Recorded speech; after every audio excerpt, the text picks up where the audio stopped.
And now here we go. We are actually now live with the first pick ban of the semifinals. We have No Mercy Black here versus they. What? Wait! They lost the ban. Wait a second.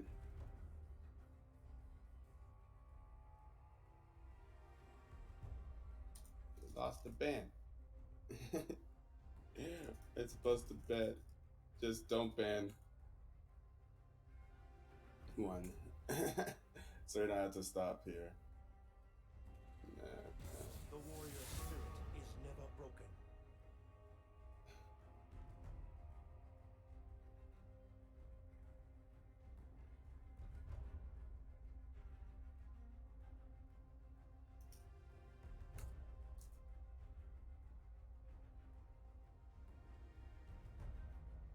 Okay, hopefully they just don't ban you.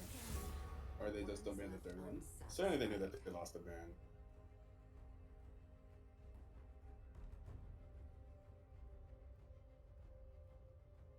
One.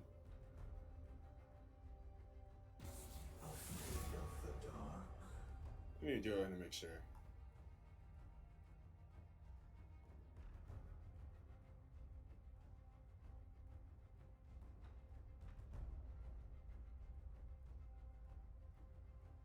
Okay, I think they can go now.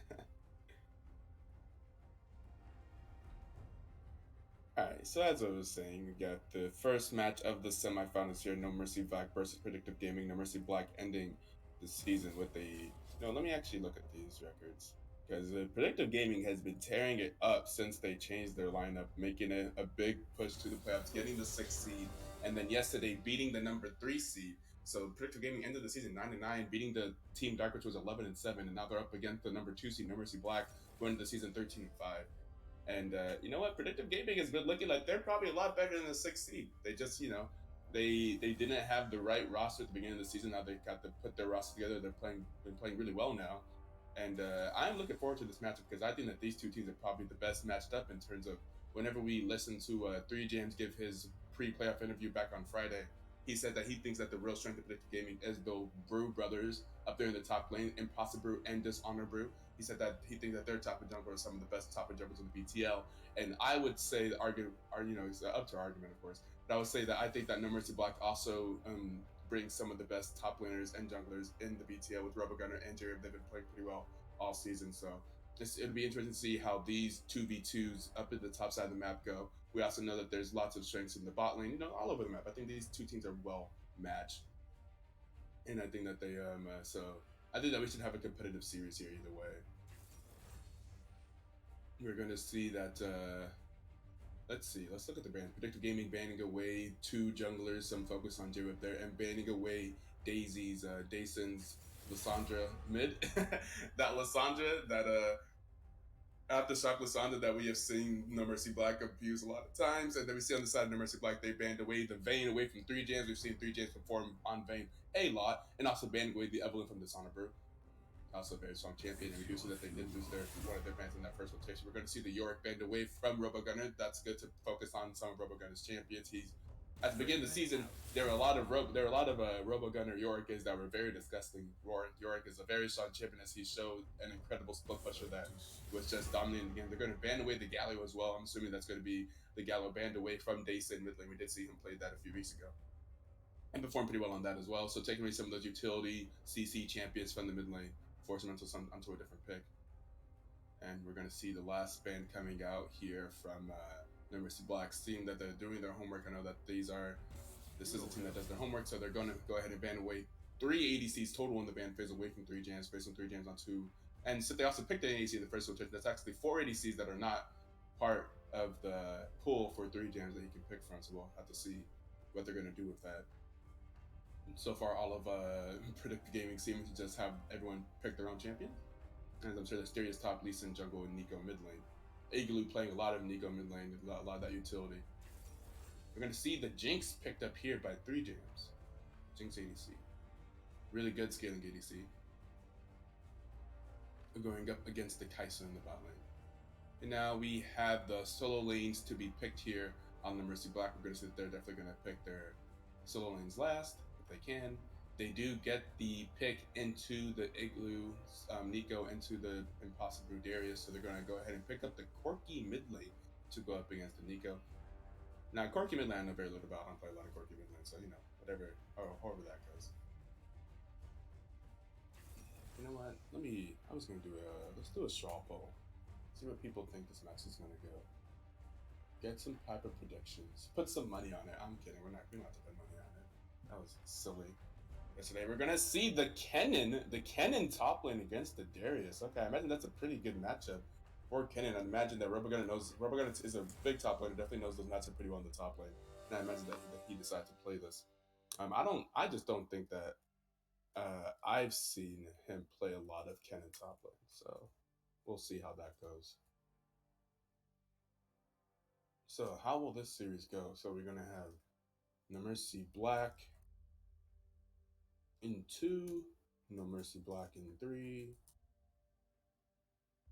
or PG in 2, or PG in 3. We're going to be hitting the spectator delay here pretty soon.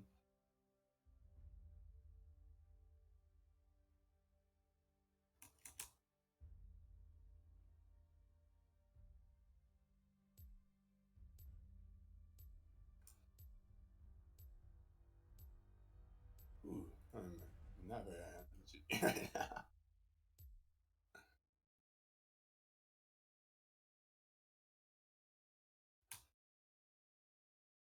And the winner of this, of course, will advance to the finals. Here we are going to the spectator delay for game 1 of this best of 3 series in the semifinals. The finals match will then be up against the winner between later on tonight. We will have the Akatsuki versus Kaplan. It should also be a very interesting series, as we did see that the Akatsuki are the only team to recently beat the Bonobos Kaplan. So that'll be very interesting to see how that whole matchup goes. Up here, we see if I was just go lane by lane, the Kennen versus Darius. I'd imagine that Darius kind of struggles with those ranged matchups that can kind of poke him out and kite him. So I'd imagine that this Kennen also being picked second as a counter to the Darius. I imagine that this lane matchup probably goes in the favor of Kennen, but I think the jungle presence will also make a big difference here. We know that Lee Sin, Dishonor Brute on the Lee Sin performing pretty well. I believe in the highlight video we had a pretty clean insect kick by him. We know that he's going to be aggressive. So we'll see if he's going to try to affect that top lane matchup. We're going to see J-Web on his Kane. We've seen lots and lots of J-Web Kane in the BTL, especially in BTL SIU. We've just played with it to J-Web. I'm pretty sure he has a Kane tag. He plays a lot of Kane, one of his main champions, but he does have many champions that he can't play in the jungle, so it's not so easy to just ban something away from him, to just ban him all away from him. So let's see how that goes. And we have the Corky also being picked into the Nico. Daisy Boy Uwu, also previously known as Dayson. You guys know him as Ian in the Discord, or whatever his name currently is right now. Let's see. I know he kind of memed his name earlier. SIUE greater than NMB. He was not so happy that most of his teammates were stuck in a ULO match instead of being here for this match. But turned out okay. Predictive Gaming being very nice, allowing them No Mercy Black to have more time to make it to the first match instead of just taking the free win. So much respect to them. They did not have to do that, but they preferred to play for their victory. And then here in the bottom, we're gonna have Kaisa and Thresh versus Jinx and Braum. I don't see this being massively in favor either way. I guess I don't know enough about the intricacies of the bot lane matchup, but to me, I don't see any obvious uh, advantages in this lane. I would say sometimes the Braum is kind of weak against mage supports or supports that can kind of poke him up. But I don't think that Thresh is on that level. I would say that maybe Thresh doesn't have massive kill potential against the Jinx Braum, because I don't think that Braum is the easiest lane to kill. So I don't see this being in massive favor either way. What is this in the chat? What is this block of text I'm saying? No Dason, no cash, no Dason. No Dason, no cash, no Dason, no cash, no Dason, no cash. So you kind of messed it up there. You're spacing on this copy paste, because now your cash no is together. No Dason, no cash. Okay, I got you. And we should be reaching the end of the spectator delay here. Let me close my browser for hope of actually making it into the game. League of Legends Riot client, please. Plat the baby. Play the baby. Plat the baby. I'm not sure what I'm trying to say. J Herbo. J Herbo Jungle. Jungler for the Akatsuki. Are you prepared for your match later against the Benevolent Kaplan? Prepared to beat them again? Okay, here I am in loading screen. So hopefully that translates to me actually making it to the game. A lot of times with casting or broadcasting League of Legends, I'm just like, please. No, I'm bad. Hey man, yo, we all saw that Graves play. We saw the Graves deleting the backline for the Mendoza Kaplan off of the double stun by Soap.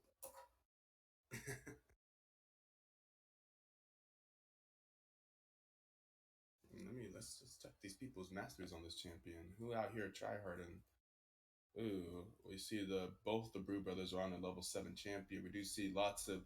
We do know that the Darius pick is a big pick for Impossible Brew. I believe someone mentioned the other day in the chat or something that he has a really good win rate on his Darius and solo queue. We see that the Lee Sin has a lot of mastery points, level 7 on Lee Sin, and the only two level 7s on the side of the number 2 black is that Kane. Of course, like I said earlier, we knew that Jay was a big Kane player, and that Bonson on his Thresh, also a big Thresh player. And I see on the stream, oh, here we are. I'm in game, baby. I was about to say, I see on the stream that we're in game, but here I am in loading screen. But nope, here we are. Some on the way pings by. You know what? I'm behind. Let me drag this up over here. See that there's some type of level 1 invades going on or something like that. Here we go. All right. So looks like all of Predictive Gaming ran down bot lane and then ran up the bot lane river into the mid lane. Here they are here, showing some emotes. Walking, taking a check around the map, walking all the way down bot lane, all the way up through the bot river, up towards the red buff. Just, they're going on a trip in their favorite rocket ship. Y'all remember that meme? No bug splats today.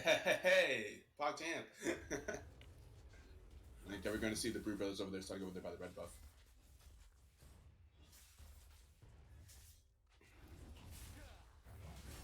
And here we are. Let's begin laning phase of semifinals game 1.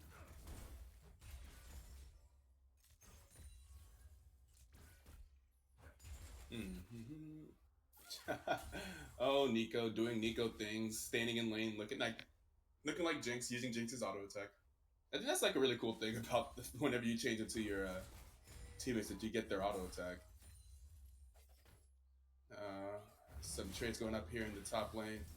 We're gonna see Darius and trying to chase the cannon off of the wave. The cannon, doing some autoing, doing some kiting. We see the early ping of the Lee Sin doing the bot lane scuttle. See some assistance pings because we do see that the Lee Sin is in fact invading the red side of Kane. Not much seems to be going on there, but No Mercy Black very aware of where that Lee Sin is, pinging him on the map multiple times. We see here in the bot lane that Predictive Gaming seems to have been shoving up a bit. We have a big wave coming, crashing into No Mercy Black. Just gonna try to farm that in the tower. Or they're gonna try to, just gonna try to farm it in the tower. Taking some harass there. It's gonna be a stun dropping onto Bonson, getting very low there, down to about a quarter of his HP. We also see some trades going on here by mid lane, some 2v2s perhaps, trying to contest that scuttle, but Darius has lane priority up in the top, so he's able to just walk down, and that's going to be the second scuttle also going over to Lee Sin. Lee Sin seeming to get double scuttle, both the bot one and the top one, and Darius is going to hit the vision plant over there, so they see where the Kane is, and we're going to see Lee Sin potentially trying to go over and steal that blue buff as well. Lee Sin trying to get lots, be very aggressive inside of Kane's jungle. And we're going to see some more assistant pings by the Kane over there by his blue buff. He doesn't want to just be giving up all of his jungle, but so far, Lee Sin definitely getting some type of advantage over there. We're going to see some trades over here in the mid lane. Back up to the top lane. Kennen is under tower, just getting shoved in, but still farming pretty well under tower. And the blue buff is going to, in fact, go over to the Lee Sin. Lee Sin able to steal the blue buff away. And we're going to see some fights here, some auto attacks, lots of fight. There's going to be lots of early stacks for the Kane.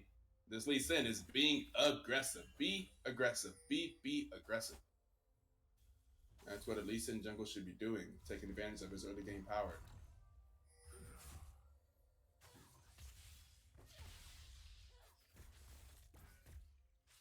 Yeah, Lee Sin, most of his camps seem to still be up. He is just living in Kane's side of the jungle. He is just being as aggressive as he can. He is not leaving this man alone. Oh, landing the cube, going to go in, getting the electric cube proc off. Looks like if he's going to get another cube, but does Kane still have his flash?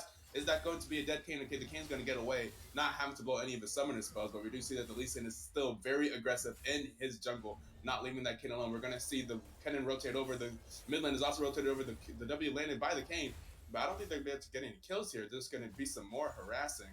Lots of fighting going up in that top side of the map, like we predicted earlier that this is going to be I think this game's definitely going to be decided by this top side of the map. Nothing here in the bot lane too crazy. We see that the Jinx is up 10 CS. I guess that's kind of something. We're going to see the Braum is going to go ahead and you're safe. If you stand behind Braum, we're going to have a nice snare, a nice traps being landed by the Jinx. And Kennen could be in trouble here. He's going to get pulled up. Going to have to flash away. The Lee Sin still has Q. The Lee Sin is not going to go in on that Q. Okay, he's going to wait until the... They're trying to... the Kennen gets two! Kennen gets both of them!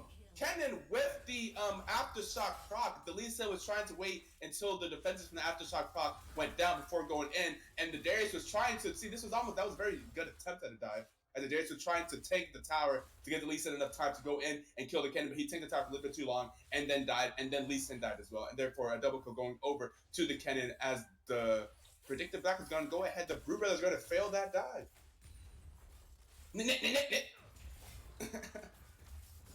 OMG the moves. My eyes. Over here in the bot lane, we see the Bonson almost predicting the flash by the Braum. If you've played some games with Bonson whenever he's playing on Thresh, you know that is his favorite thing to do. He likes to try to predict how the enemies are going to dodge or how they're going to flash, and he tries to throw the hook that way. That is, he said that's one of his specialties in League of Legends is trying to predict people's flashes or their dodge. But anyways, they blew the flash of the Braum with the gank on the bottom side of the map, getting some pressure off. We saw that the red team was very pushed up, so get a gank, get some of that pressure off. Meanwhile, up here in the top lane now, we're going to see Kennen has a bit of an advantage with that 2 kills, getting him a lot of gold. He picked up an early Sorcerer's Boots. He's continuing to be aggressive. Darius, not going to back down. Going to go, in fact, to go in. But Darius, the level 6 power spike, we're going to see Kane go into the jump, and he's going to steal it. He's going to slide on right back out, baby. J-Web on the Kane with the smooth steal. But as we were saying, up in the top lane, even if the Kennen is ahead, that is still a Darius, and that Darius level 6 power spike is insane.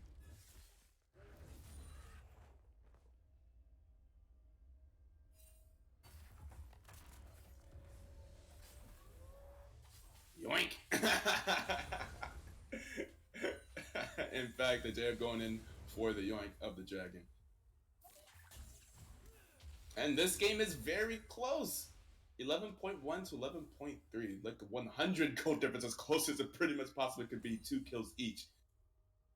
And a lot of that activity being focused on the top side, as we said before. We have this jungler and this top laner. Definitely big win conditions for both teams. Not saying that the bot laners aren't, of course. The bot laners are, but I think these are more late game fighting conditions. Their laning phase so far has been pretty passive. Just kind of get whatever farm they can. No kills happening yet. Some more trades going up here in the top lane between this Kennen and this Darius. The Kennen just trying to kite the Darius as much as possible. That's pretty much how I thought this matchup would go. Darius into a matchup that can try to kite him. You know, the Robogun specifically picked this matchup for the counter pick. So we're trying to see how that counter pick is working out for him.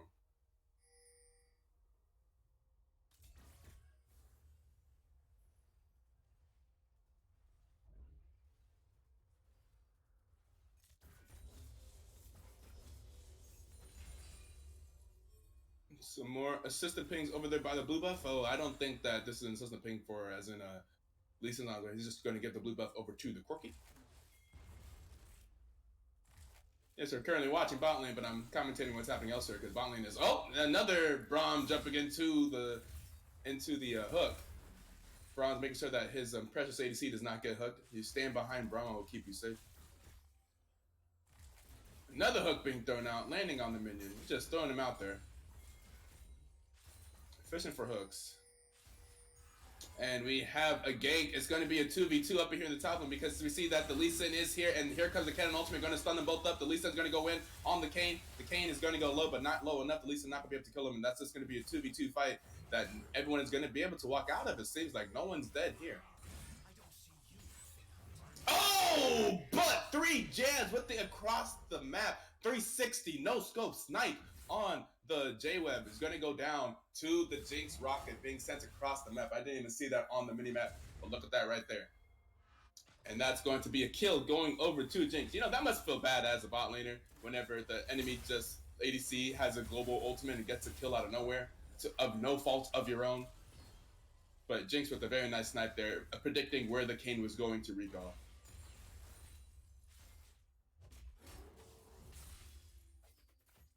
Very true. You do miss 100% of the sauce to be not take. A little bit of a delay. What do you mean have a little bit of a delay? Between a delay as in between my casting what's going on? What do you hear first? Am I casting ahead of the stream or behind the stream? Oh wait, 1 second. I am getting a call from my mother. I will be right back. Enjoy the gameplay while I'm gone.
I'm so sorry for that.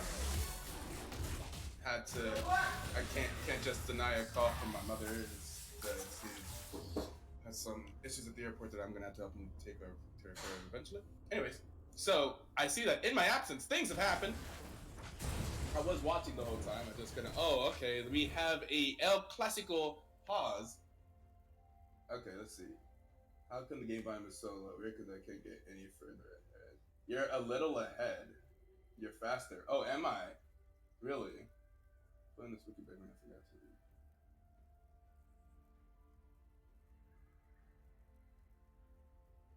Anyway, so I guess the pause gives me a chance to catch up on what's happened. I saw that in the top lane there was a gank by the Lee Sin where they were able to kill the Kennen, and then he also had Riptail. They used the Riptail to get the first tower up in the top lane. I also saw that there was a massive fight over there by in the Tribus by bot lane where they had the Kennen TP in, and the Kennen ultimate kind of changed the fight in favor for No Mercy Black, and No Mercy Black was able to win that fight and they get the dragon afterwards. And I think that's most of the major things that happened while I was on the phone. I apologize for that. I am back now. I am slightly ahead of the stream. Interesting. As yeah, Parasite said that they can't get any back further ahead. I'll like pause for like half a second. Pause. Play. And hopefully that will get me more on track. I can't imagine that we're really separated by that much.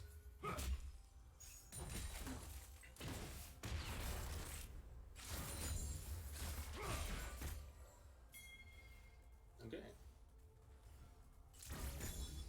So the game's still rather even, but there is a tower on the side of Predictive Gaming. They were able to get that top lane tower from that gank that I was talking about earlier. And we do see that the top lane match of the Ken now has died 3 times. So it's up 10 CS and there's 2 kills and 2 assists to Darius. Also having 2 kills and 2 assists, so still rather close up there. See that down here in the bot lane now with the fights that have occurred recently, we do see that now Kai'Sa is a little bit of ahead, having her first item completed and having that 450 gold bounty with 2 kills. We're going to see the hook landing onto the bronze. Lots of hooks landing onto the bronze. But you know, like I said, there's not much kill pressure in this lane because that's just lands hooks onto the bronze. What are you going to do? We're going to see the Corki coming in with the package this lane, but nothing really happens because of this.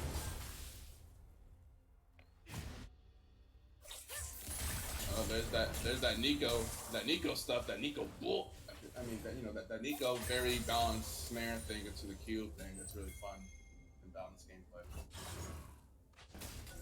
It's also totally possible. Maybe it's just like my ping or something. My internet connection that makes me faster on these on the thing. I have like 7 ping right now according to this.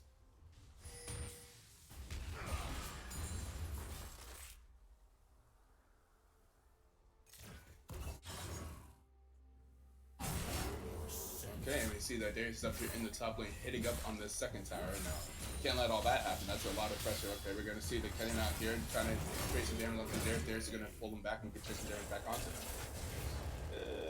See the Lee Sin gank in the mid lane, and he's going to flash the Nico ultimate. We're going to see the ultimate flash kick, the Q flash kick Q by the Lee Sin, and then we're going to see another kill picked up by Demon of O'Hara. Or Hera. You know what? Now that I think about it more, I wonder if that's a reference to like the Chicago O'Hara Airport. Oh, and the hook landed. Maximum range hook landed by Bonson on that dash onto the Jinx, and the Ignite going down, but DK was flash away. He was going to get out of that one, but that was very good hook.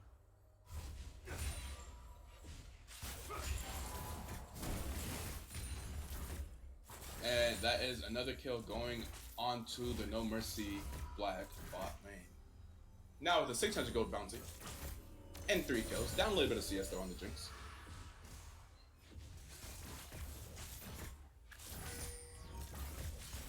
And we see some active, some proximity into the bot lane, I guess, by both junglers. Lying in wait, but nothing happening. We see 2 Lee Sins on the map, always very trippy. Wait, did he get that? Wait, did Lee Sin steal that? I think Lee Sin stole that. Wait, does game have a red? Yep, Lee Sin straight up totally stole that with Q. Lol.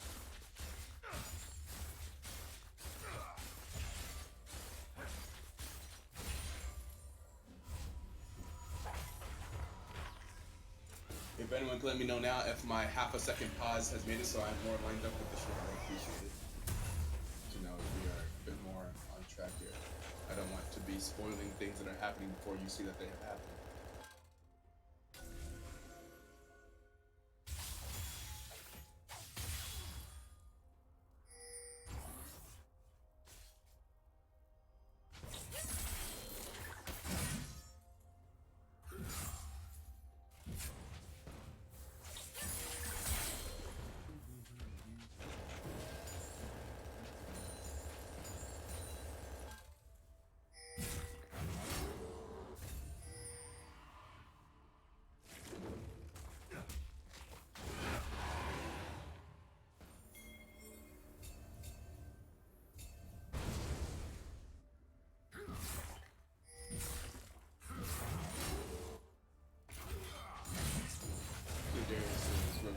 to the mid lane. Missing the pull on the Corki. There is a dragon up, and No Mercy Black has tried to mention that they have vision control around it. So they see all these things happen. We're going to see the Darius flash onto the Corki. Oh, we're going to see the Kane is here, but the Darius has already cleaned up the kill. This play is going in favor of Predictive Gaming as now the Darius picked up 2 kills, 2 dunks. And we're going to see No Mercy Black get rotated. We get another kill onto the Kaiser. We're going to see a nice little insect kick by the Lee Sin and Possible over there, making sure that JF goes down as well. And that's 3 kills in favor of Predictive Gaming, and only 1 kill on the side of No Mercy Black. They were able to pick up the Darius, but they're able to trade 3 for it. And that Cloud Drake is going to go over to Predictive Gaming. We're pretty much the same, I see. Series score, this is the first game of the series.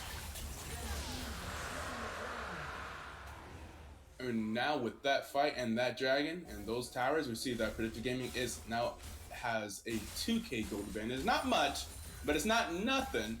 So they're slightly ahead right now in terms of just their income. So there must be there's some CS leads as well in the different lanes. The top lane's up about 10 CS, bot lane's up about 20 CS. So, you know. See some stuff happening.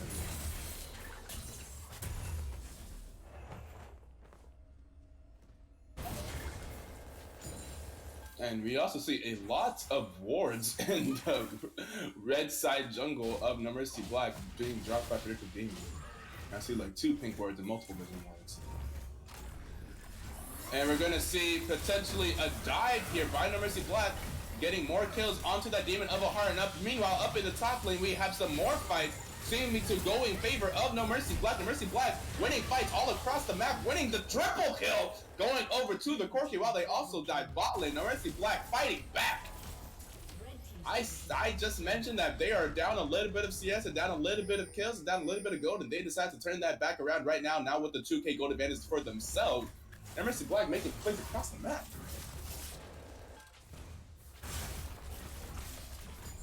And that's going to be the first tier tower bot lane, as well as potentially the second tier tower as well, also going down. And No Mercy Black now has 2 towers to Predictive Gaming's 1. And is that going to be the mid lane tower as well? No Mercy Black getting 3 towers for that. Incredible. Across the map gameplay by No Mercy Black. And is the Kane going to get caught out here? The Kane looks like he's probably going to get caught out here. He's going to land that W, going to land that stun, going to dash away. On Dasher, on Prancer, on Vixen. Oh, Braum is going to, okay, they're going to get out of there.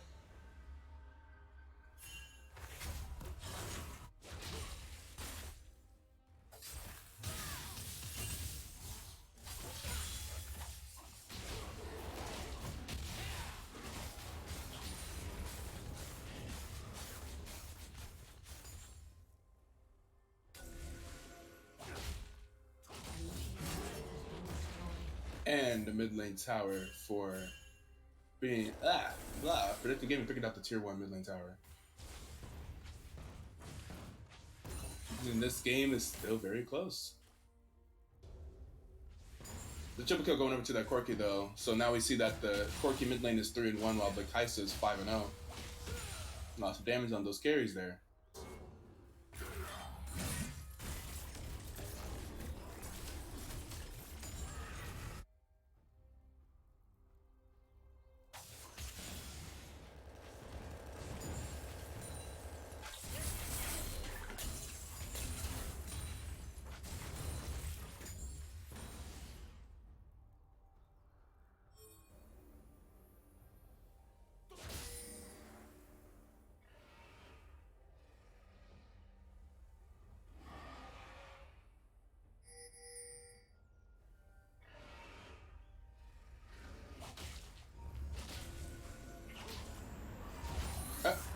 We're gonna see Kane over here landing some hits onto the Lee Sin, but it was a little bit of a bait because Lee Sin had teammates right there, but not committing too hard to that fight.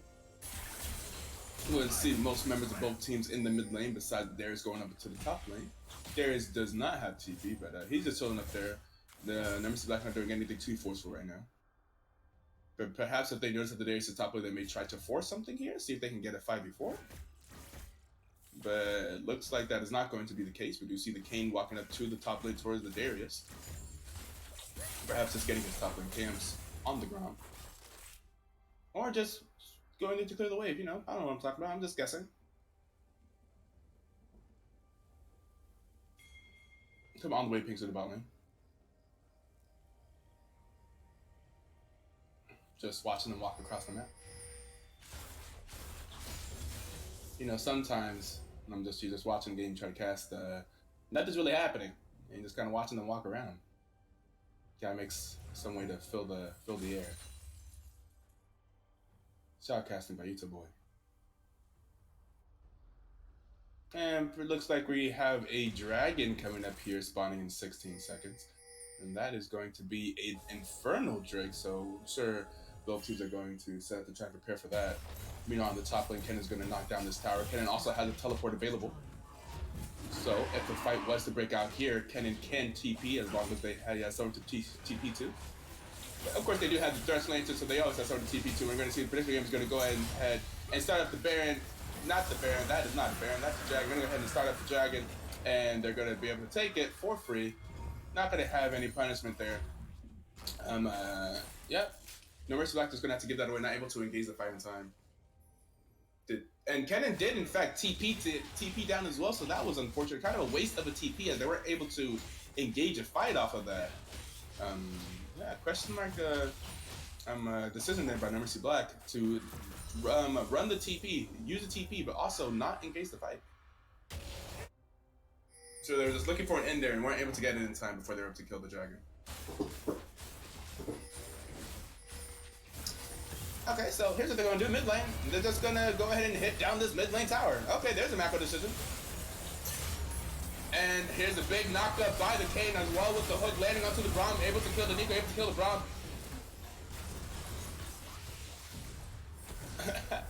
I'm not sure if that jinx Rocco to kill anyone without the heal, but they used the heal anyway. It's a lot of people low on the side of Mercy Black, but I also don't think that Predictive Gaming can fight them now.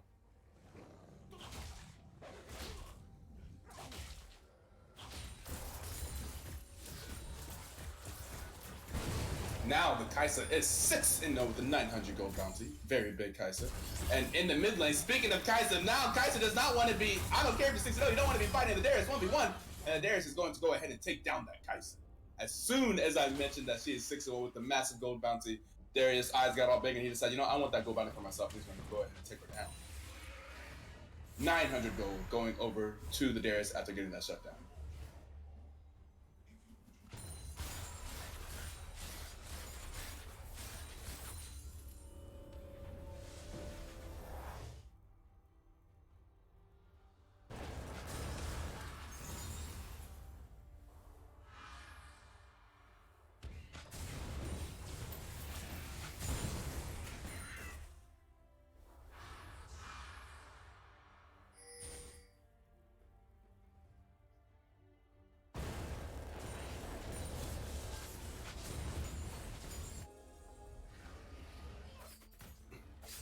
I feel like the same pink ward has been taken out so many times.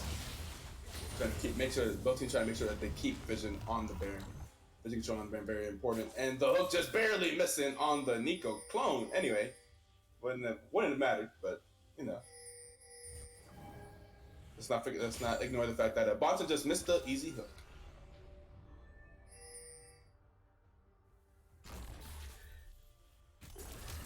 Ooh, there is a Darius in wait, not able to get the rep up, but they are able to land the hook onto the Lee Sin, and boy oh boy is that Kai'Sa doing a lot of damage. That's going to have a big ultimate by Igloo on that Nico, able to take down that Kai'Sa, going to get taken down by the Nico, but they're going to continue this fight, and that is the lots of damage coming out of the Corki, but the Corki is able to get a double kill, but then the Darius is able to get a double kill of himself, and looks like Predictive Gaming are going to be the ones that are coming out on top in this fight. Well, actually, even trade 3 for 3, but you know, they have more membership that are still alive. While the King ran up to the top jungle. Alright, any shutdowns there? Nope. But now the Darius himself with 7 kills and 450 gold bounty, that is a very scary Darius in the middle of those team fights.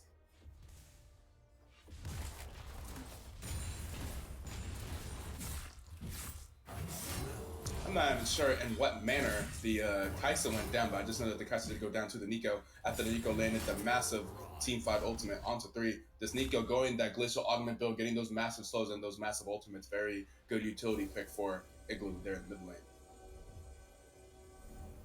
Which, by the way, Igloo has been playing Nico like almost every single predictive gaming match I've seen. I see Nico mid on that Nico. And, you know, teams are just like, well, there's too many other things that you gotta ban. You gotta let them have it.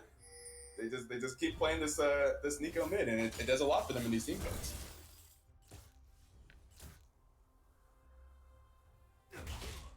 But you know, this is not a best of 1 game. This is a series best of 3. So it's very interesting to see in these best of 3 matchups how teams will make adjustments after the first match and how they move into the second match now that they know, like, okay, different plan, different strategy. So we'll see how all that goes. Okay.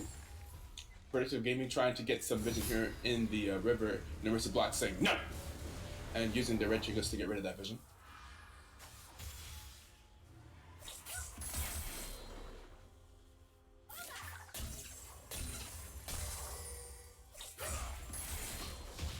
And that is Ocean Dragon going over to No Mercy Block.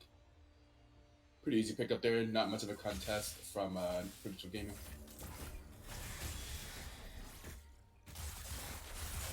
Ooh, and there's that slow, there's that Nico with the Twin Shadows with the Glacial Augment proc.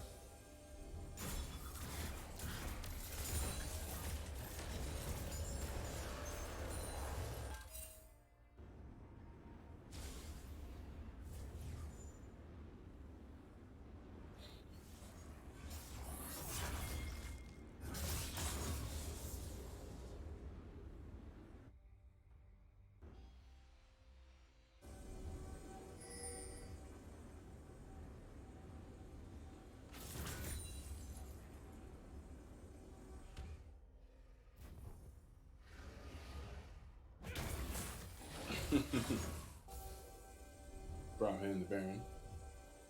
Making the Baron hit them.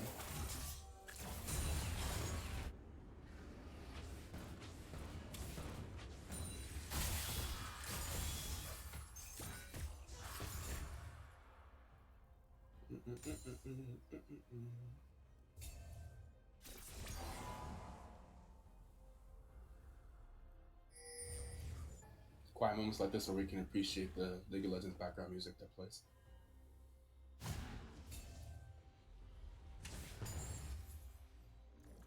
Oh, here come the Twin Shadows with the massive slows. You cannot hide from Nico whenever Nico has Twin Shadows. Now there's a blue buff going over to the Corki. Corki doing lots of damage in these fights, 6 and 1 and 3 with the 1,000 gold bounty. And also going to have to blow. Okay, here comes the massive team fight. Lots of slows, lots of. Here comes the Kennen ultimate. Here comes the Darius and the Nico getting killed.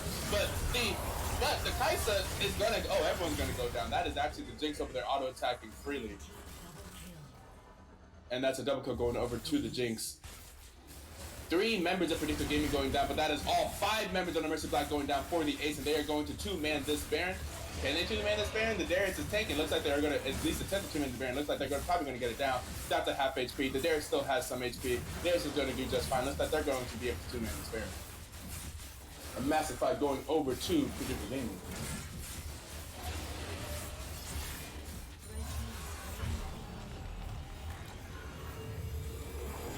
Nico used Kraganism. And that is the Baron going over to Predictive Gaming. And after that fight, they do in fact now have a 100 gold lead of their own. And this fight, these gold leads are so tiny, so back and forth. Big fight there for the Darius and the Jinx. That Nico doing a lot in these team fights.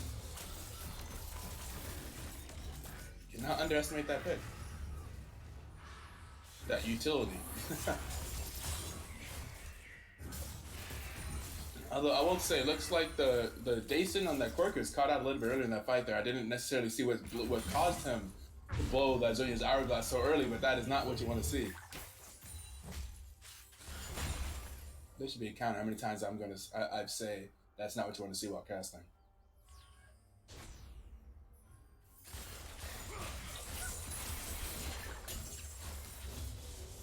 Definitely don't want to see and that was stopwatch.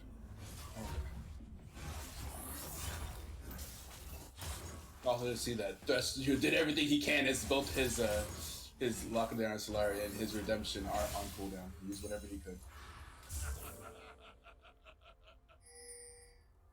We're gonna see some Nico tricks turning into Jinx here. Blue team's turret has Oh, here comes another Twin Shadows. Actually, not able to find them this time. Oh, whoa, that Twin Shadows path.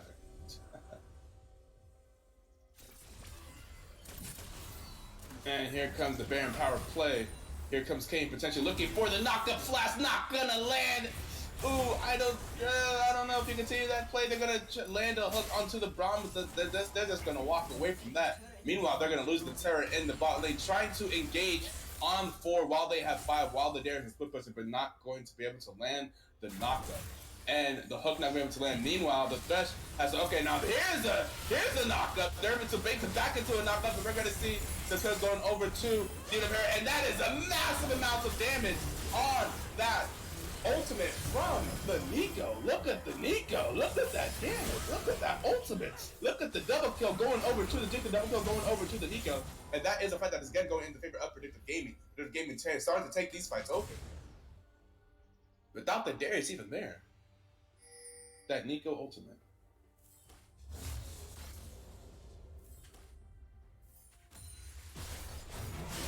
And that is an inhibitor going down. Predictive Gaming taking a massive lead with that Baron power play. Now at 5k, I believe that is probably the biggest gold lead that I have seen in this game. I think that's the biggest gold lead of the game so far. And evening up the kills. And there is an Elder Dragon on the map as well. Do they start it up immediately? No Mercy Black is still respawning. It looks like they're going to start up immediately. They have a lot of damage. That's a lot of damage coming out of Jinx there. Going to start up the Elder Dragon. And now, after getting the Baron, they've also picked up the Elder Dragon. Lots of objectives going over to the side of the game.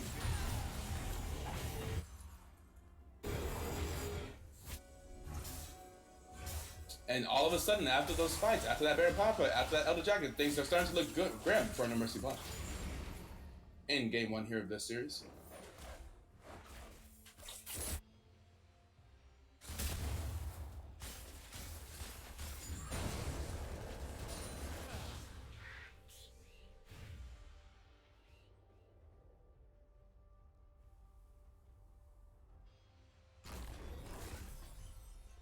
Whew.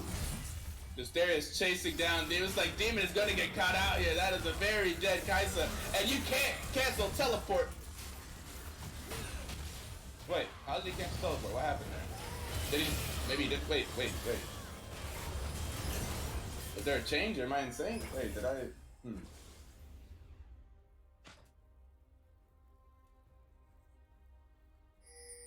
Wait, yeah, the TP didn't go through.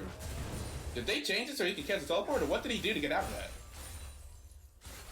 Or was that someone else's teleport? Was that the Corky's teleport? Either way, not good. Someone got out.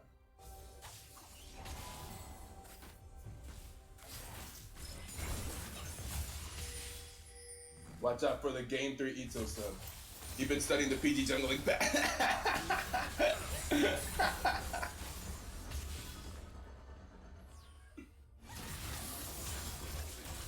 Nah, I don't think No Mercy Black wants to see that Ito playing no more.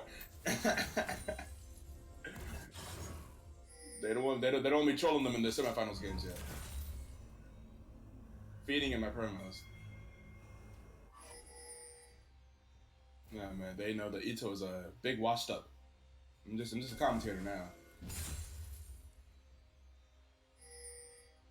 21-21, 7 towers, 5k gold lead on the side of Predictive Gaming. Predictive Gaming looking pretty good, pretty strong here. That Darius 9-4-5, 1,000 gold. That Darius is very scary. What does No Mercy Black do? What is their game plan? How do they get back into this? There is a Baron spawning in 16 seconds. What can you do? Can they contest that Baron? Are they able to get vision control of it? Because they have Supermans pushing into the mid lane. Lots of questions to answer. If you are the No Mercy Black shopper, if you are No Mercy Black, what are you going to do here? Find out next time. Here in a few seconds, as the Darius lands the flash pull onto the Corki and does flames him out with the ultimate. Flash pull W, and he ults him immediately. That man almost immediately dies. That just feels bad. What are you going to do about that? You can't get hit by that flash pull by that Darius. That Darius is going to make good that play, catch someone out, and that's going to be the easy Baron over to Predictive Gaming. They caught out the Corki, and that's the Baron. So we are going to find out next time that we're going to see the Corki walk over a red ward, that a vision ward that was over there in that tri-bush, and then just get caught up by the Darius. And that's going to make the decision for Predictive Gaming and for No Mercy Black. No Mercy Black are not going to contest the Baron because they can't. Now we see that PG has the Baron. They are pushing up the top lane. What are you going to do about this?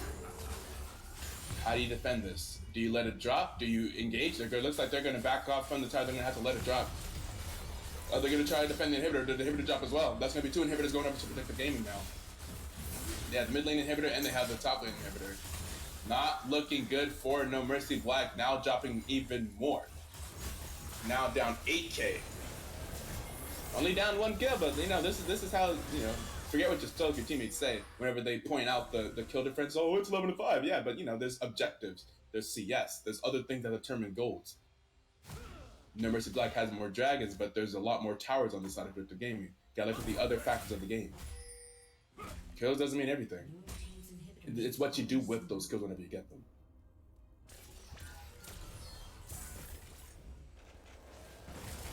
And there's a hook that's not gonna land.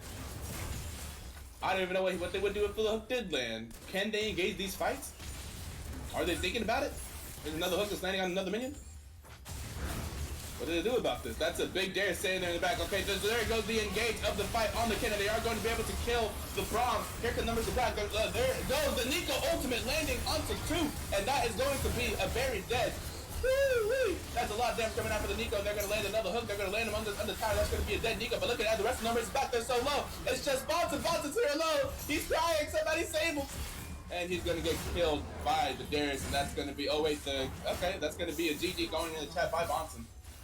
He's calling this one. That's going to be 3 inhibitors down. That's going to be 4 members of the Mercy dead, while Gaming still have 3 members alive.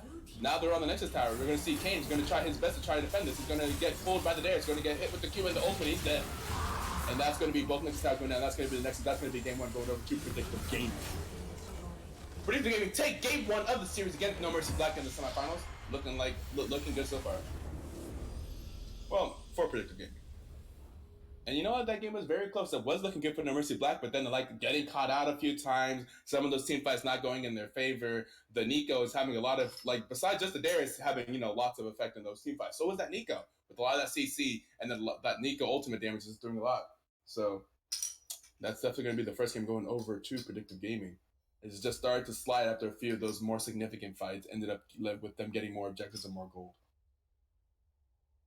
Swag. It was a really fun game. It was close. That was back and forth for a long time. So that's game 1 going to 41 minutes already in the very first game. So now the series score is 1-0 in the favor of Predictive Gaming. And we'll be back with the next game as soon as possible. And I'm gonna go. I'll be right back as well.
Okay, calm down if you're scared. You ain't calm, I don't care. You can run around, get your gun it down, we blow it up in that air. Bombs right there. I'm top of all these stairs. Y'all down below, y'all sounding low. Keep looking up and just stare. This ain't no hide and seek. Find your seed. See, we came to take names. Y'all reminded me. Y'all can't lie to me. Too much pride to be. Just unleash another beast. It's just a side of me. Keep minding me. Like look now. That left fist get hooked now. My book's down. You shook now. Got more heat. Get cooked now. Like oh man, I know them. Front stage, I show them. Just another animal that's stepping out. Like oh, I'm the beast. Where you at? Oh my God.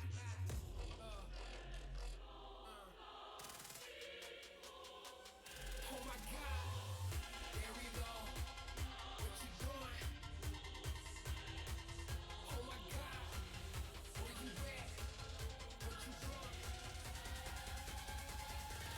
Oh my God.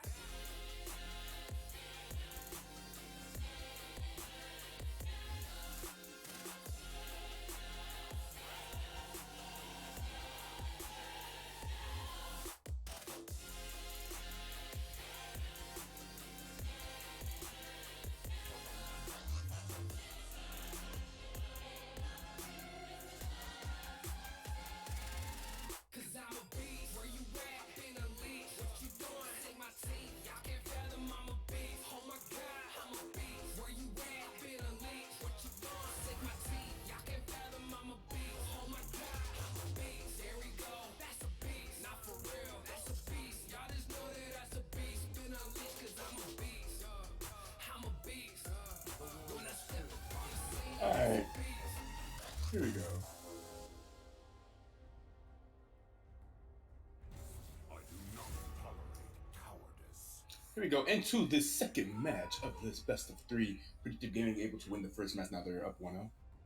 And we're gonna see the Darius band immediately coming out of No Mercy Black. They don't want to see that Darius no more. And we're gonna see the Zinza and the Nocturne band away. You know what? To be fair, it's very possible that if No Mercy Black would have had all three of their bands in their presentation, they would have banned the Darius away because Impossible is very well known for playing that Darius. So now that they do get all three of their bands, they're gonna go ahead and ban that Darius away. They're gonna ban the band away from 3 gens. Woman's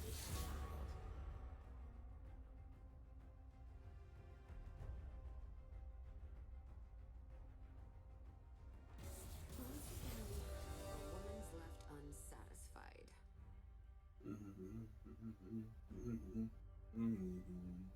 Also did do Duke's Beast. And we're going to see the Evelyn also banned away again. We're going to see the Lysandra banned away again as well. I believe these are the same 3 first bans that Predictive Gaming did in the first match. And you know what? To be fair, if you win the first match, then you know, second game same as the first. Why change anything up? Why change up your strategy? You know, you don't no reason to fix it if it ain't broken, right? We're gonna see the ribbon picked up by Impossible in the top lane. Yo, something about Predictive Gaming, yo, they just pick their own champion. No type of swapping around. No type of picking. A lot of teams you'll see in competitive play will pick jungle and the bot lane first rotation in the first phase, but they're like, you know what? Nah, I don't care. You can see who I'm going to pick in the solo lanes, and I don't care. I'm going to beat you anyway. So they're going ahead and pick up the ribbon, giving again Robo Gunner the opportunity to think of who he wants to play against Ribbon, and we're going to see the Thresh picked up again for Bonson. Bonson loved that Thresh.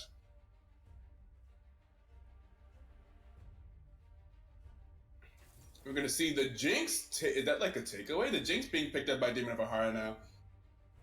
No Mercy Black taking the Jinx in this game. For game 2, Dishonor Brew. Wonder if he's going to pick his jungler outright again. We saw the Lee Sin last time. Lee Sin is again open. We're going to see the Twitch being picked up. Is that going to be a Twitch jungle or a Twitch on 3 Jans? We'll find out. That's a flex pick. And Igloo, we're going to see the Nico again. Igloo on Nico. The Nico being hovered, the Nico being locked in. That is again another Igloo. Igloo game. Igloo, Nico. You know, synonymous.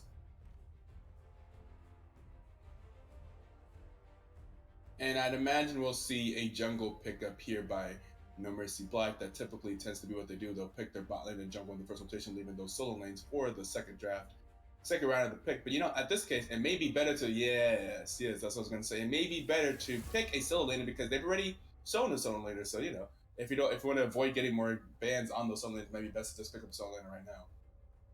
Especially since he already knows his matchup in the mid lane. We're going on to the second phase of bans. Who does No Mercy Black ban away from Predictive Gaming? Where is that Twitch going? Gonna ban away the Braum. Alright, no more of that safe playing in the bot lane. We want kills. We want fights. Go ahead and ban away the Braum. Maybe they can get it so the Thresh can actually, if the Thresh lays the hook, doesn't just land the hook onto a massive Braum and do nothing. And we're gonna ban away J-Web's Kane. Very smart. J-Web loves to play a lot of that Kane. That is now 3 junglers banned away from J-Web. It's typically a pretty good strategy against No Mercy Black. Take away some of J-Web's early game pressure, or some of his jungle pressure in general. I wonder if we'll end up seeing a 4th ban on the jungle too. I could totally see that happening. Although that does leave. Oh, and banning away another support that does really go against us. Banning away the Morgana as well. I will say though, I see that so far Predictive Gaming is leaving up some other picks here. Do they use another ban on J-Web? Is J-Web their main focus of No Mercy Black? Best of 3. And that is the Kennen being banned away from RoboGunner. Of all champions banned away from RoboGunner, they banned away that Kennen. I guess they did not like the way that Kennen was performing. Maybe they did not like that Kennen in those team fights. They're going to ban away the Kennen from RoboGunner. And you know what? No Mercy Black with the red side does have the final pick of the draft. So I imagine that they will be using that as a counter pick for the top lane. Actually, no, JK. They know who the top lane is. That's Riven. And is this going to be the J4, the J-Web J4? I'd imagine. I don't imagine we'll see J4 top lane, but I guess that's a possibility. It could be another flex pick. And now here we will find out where that Twitch is going. Is that Twitch going jungle? Is that Twitch going ADC? Both are very viable options.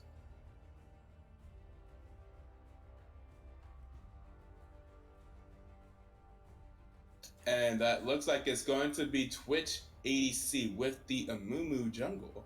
Interesting pick here by Dishonorable. I would not expect to see an Amumu jungle pick. I would expect them because I feel like Amumu jungle typically in the early game is not as aggressive as some of the other jungler picks that we've seen before. Like, for example, the Lee Sin was open, Lee Sin was up. I guess what they're going for here is massive team fights. These are going to be massive team fights with the Nico ultimate, with the Amumu ultimate, with the Nami, with the Twitch ultimate. Like, that's, man, team. You don't want to team fight that team unless you're, like, super ahead of it. So now we will see, what do we see from RoboGunner up in that top lane. I know that a lot of things that we have seen from RoboGunner this season, or just in general, he's a very big split pusher. So I think we would expect to see something that he thinks can beat Riven in the 1v1 matchup if the rest to go into a split push meta. A split push game. Is that the Volley Bear? This the Volley Bear top lane? Okay. Another pick from RoboGunner that I've not really seen him play, but okay, we're going to see the Volley Bear in the top lane. How does Volley Bear do against Riven? I'd imagine that he thinks it does well, as he had the entire draft phase to think about what his pick will be into that matchup. So, okay, let's see the Volley Bear top lane. I don't see a lot of Volley Bear. Some picks from RoboGunner that we have not typically seen. No Nasus, no Yorick so far in this series. Okay. The Champion Ocean of No Mercy Black's top side of the map. Also being shown by the Brew Brothers as well, with the Mumu and the Ribbon. Now we have a different pickup here in the mid lane going up against the Nico. Instead of having that Kirk, we have that Vladimir, another Champion Ocean shown by Dason. And the Jake's Thresh now on the side of the Mercy Black. The Bonson keeping with this Thresh does love that Thresh pick now up into a Twitch Nami. That is a much easier lane to kill if they can land those hooks. So we can see if Jinx and Thresh can take advantage of the fact that they can actually potentially kill that bot lane now. But if they did not kill that bot lane, then the scaling on the side of Twitch followed with the Nami. Also, we'll see how that Nami plays. I feel like with Nami, there's like a wide range of skill cap on Nami. And if you're playing Nami like incredibly well, then you can just bully like any lane because you have so much in that kit with the slows, with the stuns, with the heals, with the trading, with the bullshit. So Nami's also a very good like champion. So we'll see how Jerry Main's able to play that, or if Thresh is able to outplay him and land the hooks onto the targets that he needs to, and be able to get that lane going.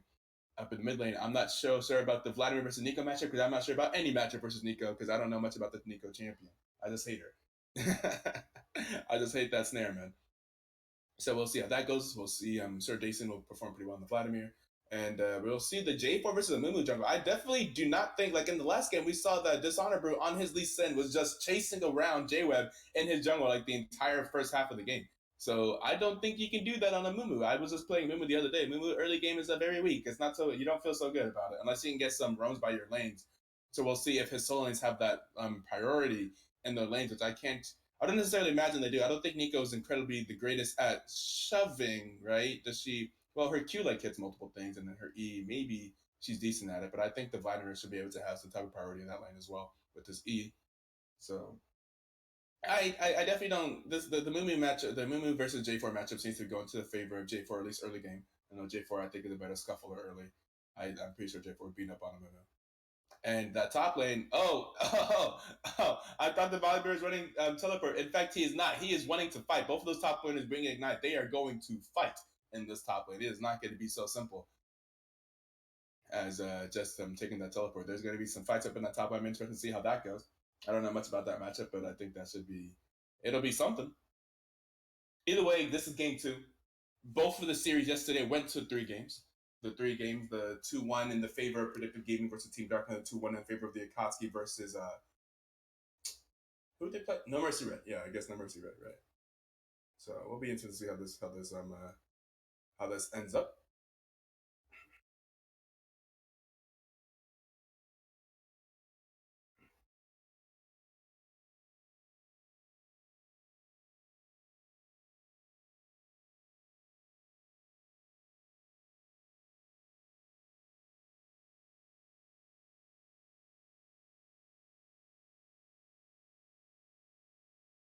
Reaching the end of the spectator delay here. My pizza should be here in about 30 minutes. I'm happy. Let me go ahead and close out that browser. Hopefully I can actually load into the game on time. And I wonder, something that I was always just do whenever I was playing competitive is as we were loading to, we'd just be like, all right, level 1, we're doing level 1. You gotta come up with your level 1 plan as you're loading to the game, and I don't have that muted, my bad. Yeah, to come up with your level 1 plan as you're loading to the game. I do that all the time. All right, level 1, guys, level 1, what are we doing level 1? Well, let's look at the level 1 stuff. What can these different champions grab a level 1? Who's going to have the better level 1? Who would be more likely to win a all-out fight at level 1? And it looks like, let's see, Riven, Riven probably wants to gets Q. Volibear, would Volibear get Q level 1 or would he get Bite? And Lulu has Q, but J4 Q is probably better for a level 1 fight. Nico probably gets the Snare. Vladimir probably get Q or E. I would say with the hook. I think the hook on the side of Mercy Block would be the number 1 reason why they would probably go for level 1. But I haven't seen them doing that recently, so we'll see if they actually go for it. If they just go for just a 5-4. Oh, I see a ping on the map. It looks like they may be going for it. Are they going for it? Here, they're running. They're all running together, and looks like Predictive Gaming is also running together. But I also see, and on the way to the tribe, I also see a ping over there to the. I'm not even sure which is which. Is that a Mumu or is that on the mini map? Is that going to be a Mumu or a Nico there? Mercy Black standing here in this bush, waiting for someone to walk up, waiting for Monster to land the hook on somebody. But Predictive Gaming is not going to do what they do last time. They're just going to go ahead and do the 5-point start. The line of scrimmage is going to watch the entrances through their jungle. They're going to play this one safe. No shenanigans at level 1 this game. Ignite top lane, Baku jump blue.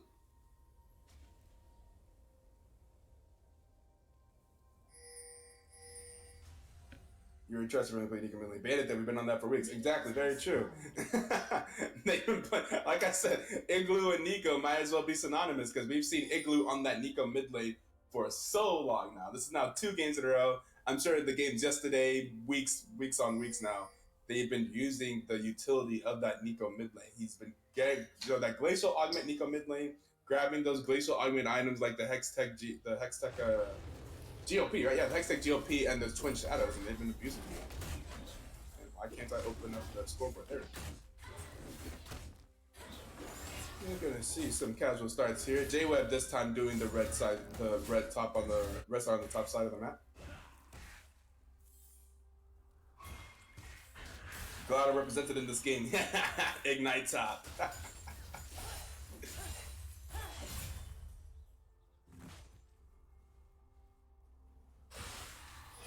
Oh, and the early gank into the mid lane by the J-Web on the J4. Not really doing much, just kind of making Nico a little bit scared, I guess, backing up a little bit, just letting his presence be known. Hi, I'm J-Web, I'm on J4, and I'm right here. I'm ready. I'm willing to gank early. Tell your friends. The early hook not landing, but you know, Bonson just walking up and throwing out those hooks, letting him know that he's also willing to throw them.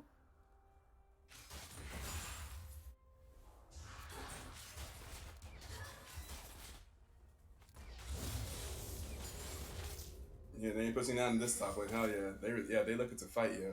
It's Fight Club up there.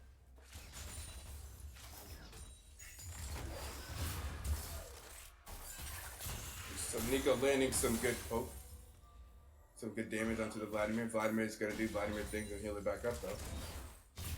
And we see an Amumu up here finding the J4. Dishonor Brew finding the J4, able to land the hook onto, and the knockup is going to land. There's going to be a flash. That's going to be a Q. There's going to be lots of damage coming out for the Nico. The Nico will be able to kill the Vladimir. Vladimir's going to flash over the wall. And here comes No Mercy Black's falling. They're roaming up far.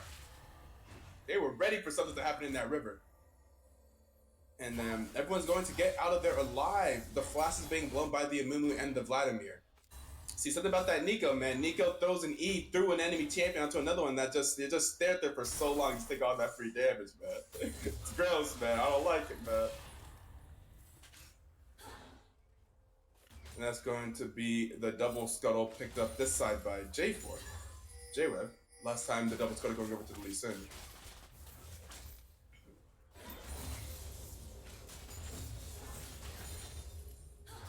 Surprised you play Nico again. Can he play any other champ? Just curious. Zir. Here's the thing. This is players, yo. Hey, no, you ain't gotta prove nothing about your champion.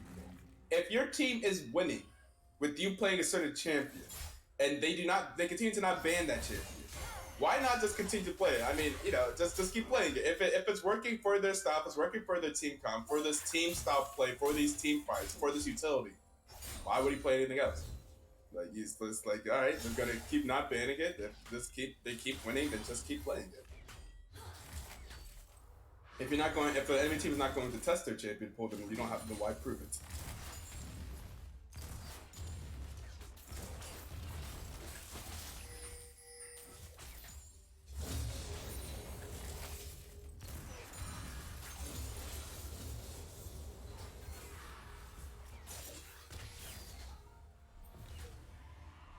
Can't play any no cap. Well, they ban him. Yeah, exactly. It's like if you want to prove it, then ban it, and then prove that you can't play any other champion.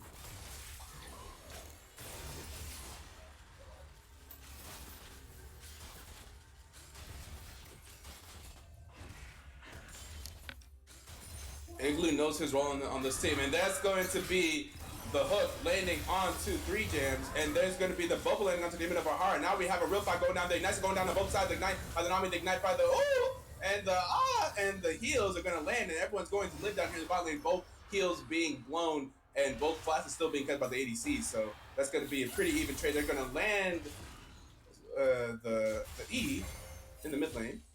But okay, yeah, but that fight being very close there. Them landing the hook, but then the Nami, they're able to land the bubble.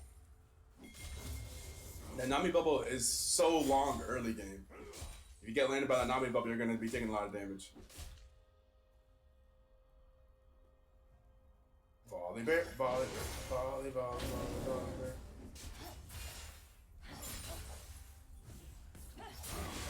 Volley bear getting a nice little chomp out.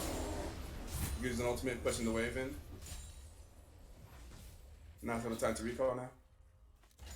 What route is Volley running? Okay, he's running the aftershock. Yeah, that's what I figured. That hook going bigger at the end, man. It's a lasso. It's not worth the ban.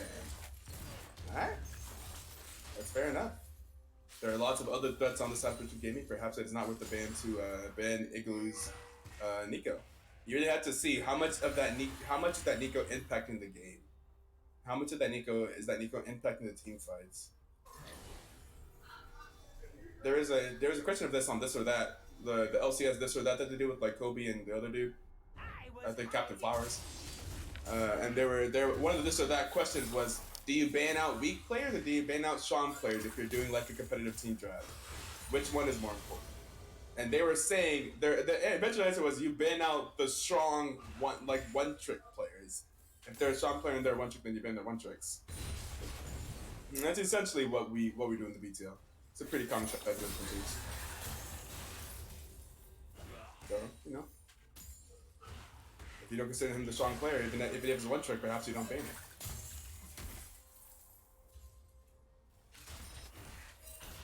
In the meantime, let that man have his fun playing as Nico. Looks like it's probably a fun ass champion to play too. Ooh, Volley Bear with the roar. Lifts her arm. Volley Bear fighting. Okay, Volley Bear getting some advantages of these fights up here in the top lane. Volley Bear bullying out that Riven. The bear, the armored bear. Oh, able to get the flip, going to drop the ignite. Riven's probably gonna have to back up here a little bit. Riven being brought real low, but so is the Volley Bear. I don't know if the Volley Bear can actually dive that Riven. Be a wild man if he did. But the Riven is very low. If Volley Bear, oh, the Riven's gonna end up just going in, and he's gonna get flipped. Okay, the Riven dropping the ignite, trying to go in with the ultimate and trying to get the kill on the Volley Bear, but the Volley Bear's just gonna flip around and just kill her. I respect that play. Okay, and over here in the bottom we have some things going down. We have the Nika ultimate. No, that's a Mumu ultimate. We saw Nika ultimate earlier. And the Demon of Hair is gonna go down. They're gonna land the hook onto the Jinx. Not the Jinx, that's Twitch. The Jinx went down to the Nami Ignite. Wait, was it to Nami Ignite? Nami still has Ignite. Wait, how did that Jinx go over to Nami? Wait a second. I thought the Twitch poison would kill her. Anyway, Jinx goes down. Amumu has his ultimate now. Amumu can start ganking. Amumu can start being, you know, an aggressive champion now with that ultimate and gonna get a good gank in the bot lane.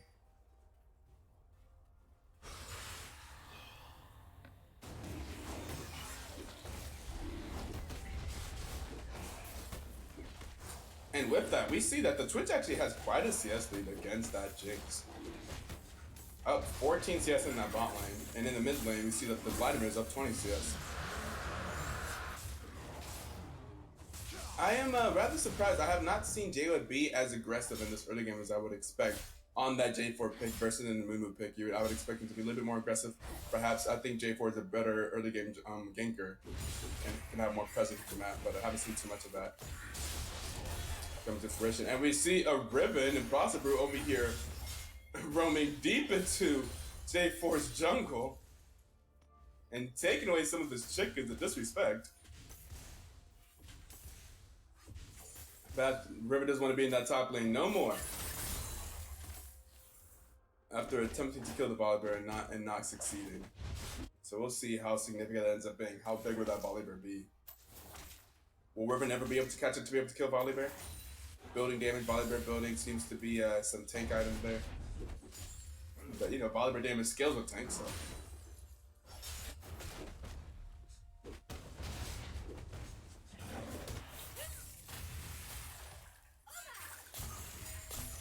But here just getting more and more of a CS lead here in the mid lane.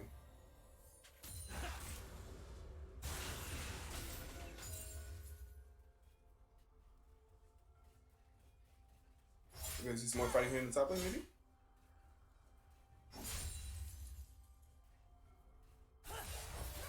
Volley Bear kind of keeping Riven off of those backline minions.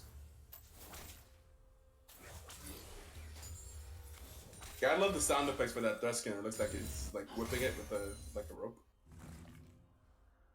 instead of the chains.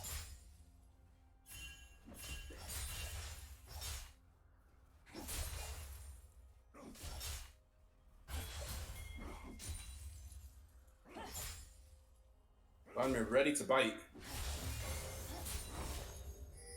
Oh, there was something going on in the top lane, but meanwhile in the bot lane, here goes another ultimate and another bubble landed by the Nami, and now that's gonna be Jared going down. That's gonna be Jinx going down as well. Up in the top lane, apparently Vladimir was able to win that fight, but in the bot lane, No Mercy Black is losing this fight bad. And that is 3 going down on the side of No Mercy Black. That fight did not at all go in their favor. Jerry Man on that Nami, landing those crucial ultimates, those crucial bubbles. Can Robo Gunner save them? Up in the top lane with his advantage? Looks like he was right about this matchup going in Volley Bear's favor. But meanwhile, No Mercy Black, uh-oh, what's going on down here? And we're gonna see that Predictive is gonna knock some plates off of this tower, trying to take as much as they can. But this Nami playing very well. This Nami also getting 3 of the kills and having 600 gold bounty. How did all those kills go to Nami? This time Nami's Ignite picking up the kill on the J4. The Nami carry with the Twitch support. Maybe that can be something that No Mercy Black can at least be kind of happy about. A lot of these kills going over to the Nami. Not ideal.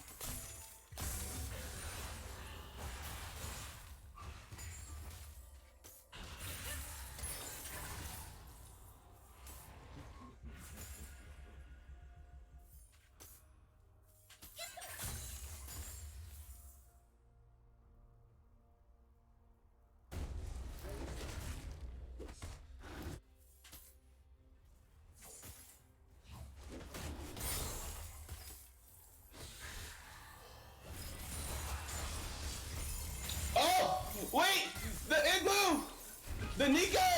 Ah, the Nico ultimate. Almost be able to turn that around. But meanwhile, in the bot lane, that's going to see Twitches popping off, and they're going to kill the Jinx, and the Riven roams mid lane and kills the Vladimir. Nico almost pulling out that outplay, but it's okay. Riven able to show up and clean it up. And that is some kills going in favor of Predictive Gaming now with the 1K gold lead over here at 13 minutes. With the dragon as well. Next dragon spawning here in 30 seconds. And that will be a dragon of question mark. That'll be a cloud drake that's spawning.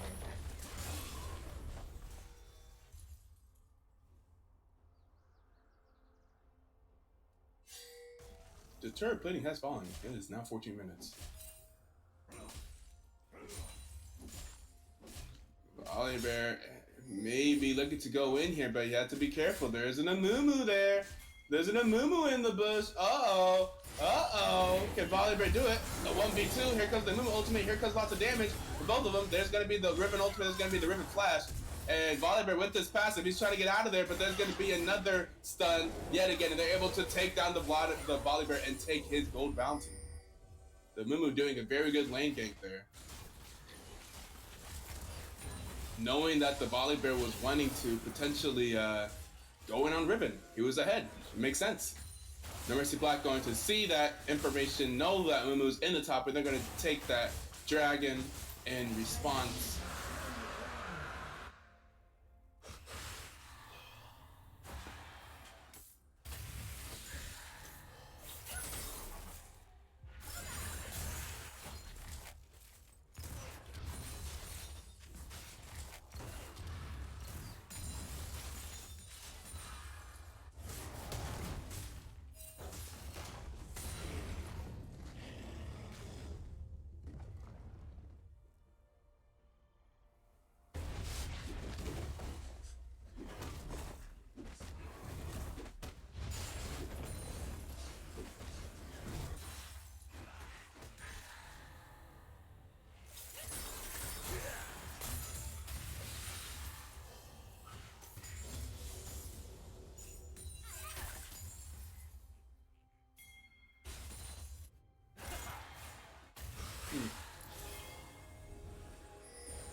Riven. Maybe going on Volibear, making Volibear use his Q. Gonna flip over a minion there. Riven now with the 400 gold bounty, 450 gold bounty. Riven's tower also very low. Mumu seems to be pathing to the top side here. Mumu is on his way. Oh, Volibear taking some tower shots there. Uh-oh, Mumu's here. Uh-oh, gonna get knocked up here. It's gonna have to do another 1v2 fight, but I don't know. I think this is gonna go a little bit like the last. There's gonna be another ultimate. That's gonna be Volibear going down again. Yeah, Volibear, Mumu taking advantage of Volibear's aggressiveness up here in the top lane and making him pay for it. That's the Sauna Brew. Those are the Brew brothers. You gotta know that Mumu's gonna be there for his boy.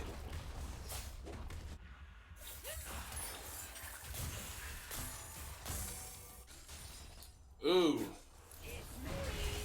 Uh-oh, that's going to be the Twitch going in, 3 gems going in with the, and just barely getting hit by the tail end of the Nami ultimate. That's going to be the Jinx going down now. Giving a Bahara on Jinx 0-4 while the Twitch is 3-0-3. The 500 gold back, that is not looking good for the Mercy Black at all. Now down 4K at 17 minutes already.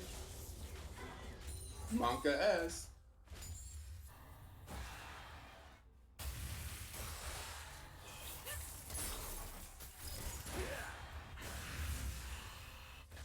One thing that seems to be going in the favor is that mid lane on that Vladimir, he has a kill and has a CS lead, besides having died 2 times. So what will No Mercy Black do to get back into this game? Just not looking good here in the bot lane. We're gonna see the J4 go in onto the Twitch. The Twitch doing a lot of damage. Here comes the Vladimir. The Vladimir is here roaming for the mid lane. That's gonna be the Vladimir picking up the 1 kill on the Twitch, picking up 2 kills, picking up the double kill. and getting the shutdown off of the Nami. The Nami had a shutdown. Okay, that is 2 shutdowns going to Vladimir. That's 1250 gold going up to Vladimir. That's gonna be a lot of gold in Vladimir's pocket. That leaves the Vladimir with the 2,000 gold as he backs here. And the Vladimir up in the top lane doing his split push thing, getting the tower. That's gonna get No Mercy a little bit back into the game. Not only down 1k. Ito's still like 2 to 3 seconds ahead. No. All right, my bad. Let's see. Let me pause. Play. 1840, 1841, 1842. I hope I'm not too ahead now. Thank you for telling me.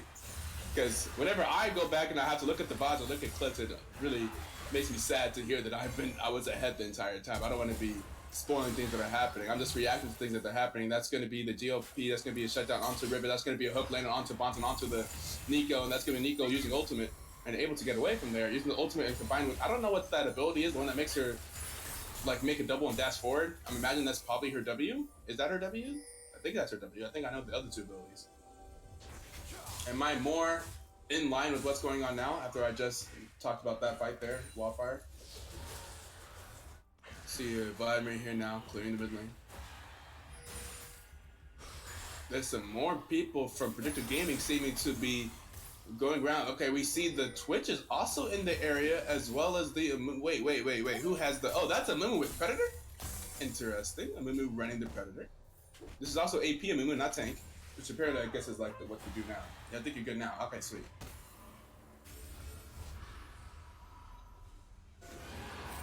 And they're gonna be over here moving onto this Mountain Drake. Will No Mercy Black get there in time to engage a fight? Or will Predictive Gaming get this Mountain Drake for free? We'll be finding out here right now. Looks like No Mercy Black is going to go for some type of fight. There is an engage coming in. Hits a teleport coming in from the Vladimir. The Vladimir trying to do a lot of stuff. Bonson taking a lot of damage. Bonson's gonna go down. The Buck's gonna go down to Nico. And then we're gonna see the Nami go down to Vladimir. The dragon is gonna get stolen by J-Web. J-Web with another steal on the mountain. That is 2 steals in 2 games. That is J-Web.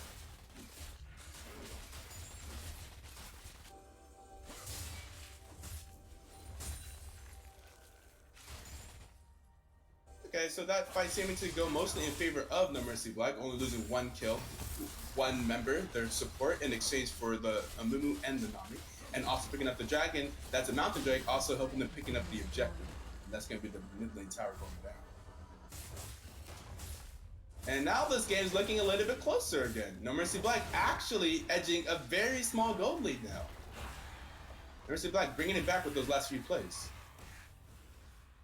Bring the game back to a spot where it looks like, it's not lost. Winnable.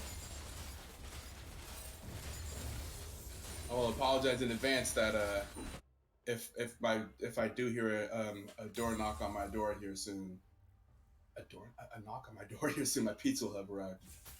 According to Papa John's, it should be arriving between now and 10 minutes from now, so we'll see. I've been trolled by them before.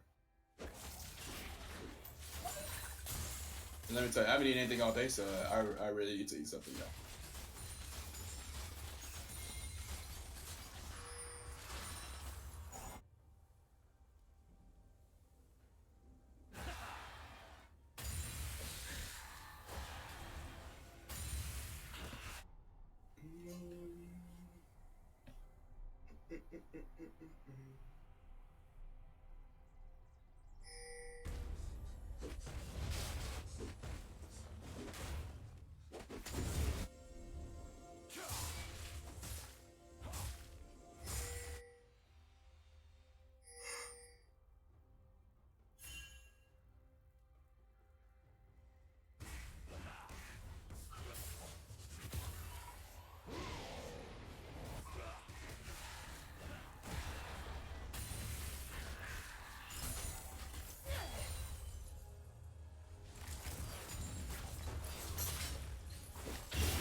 That's going to be Predictive Gaming engaging on the Mercy Black under their tier 1 mid lane tower.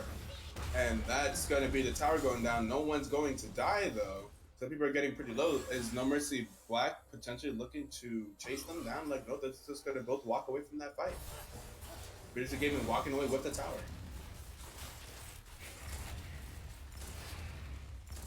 So no one dying there, but that is scary potential of what Predictive Gaming is willing to do.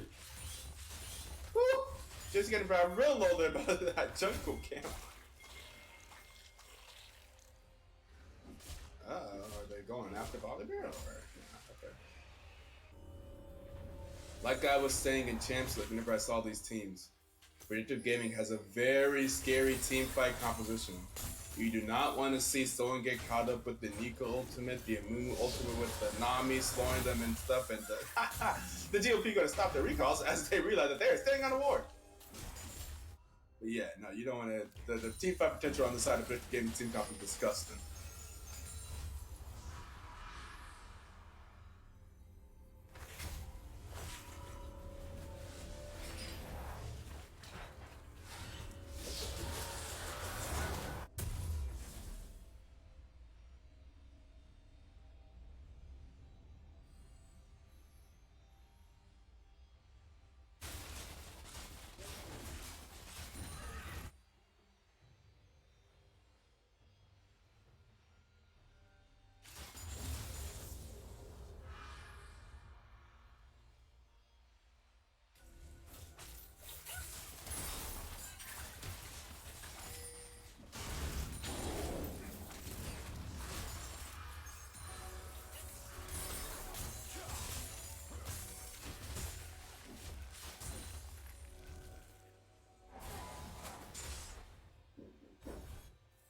Oh, and there is the door. I'll be right back. It looks like they're about to have a fight. Hopefully it's not too exciting without me, my bad.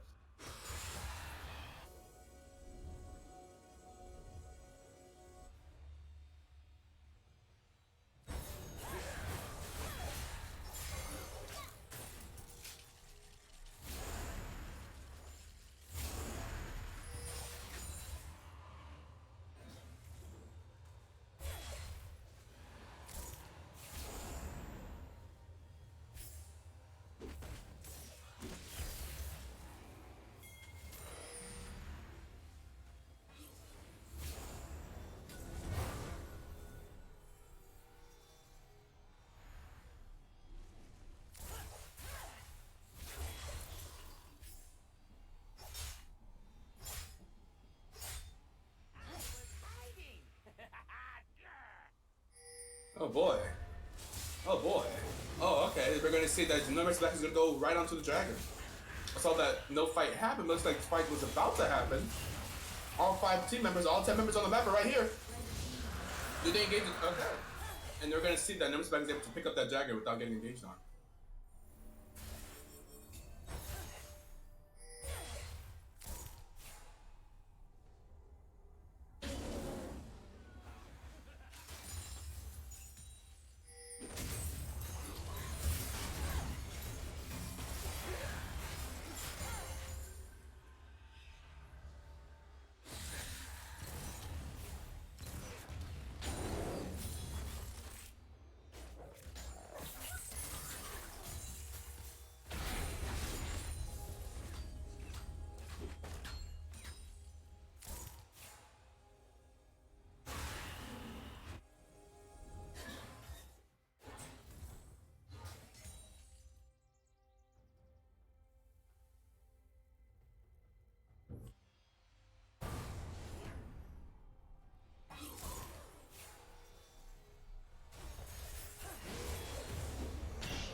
Oh, they're going for the zone, not able to get it. That's going to be Predictive Gaming picking up the Baron. That's going to be a massive amount of damage going from the Vladimir. The Vladimir picking up a double kill. The Vladimir is going to try to pick up a triple kill. The Vladimir picking up a triple kill.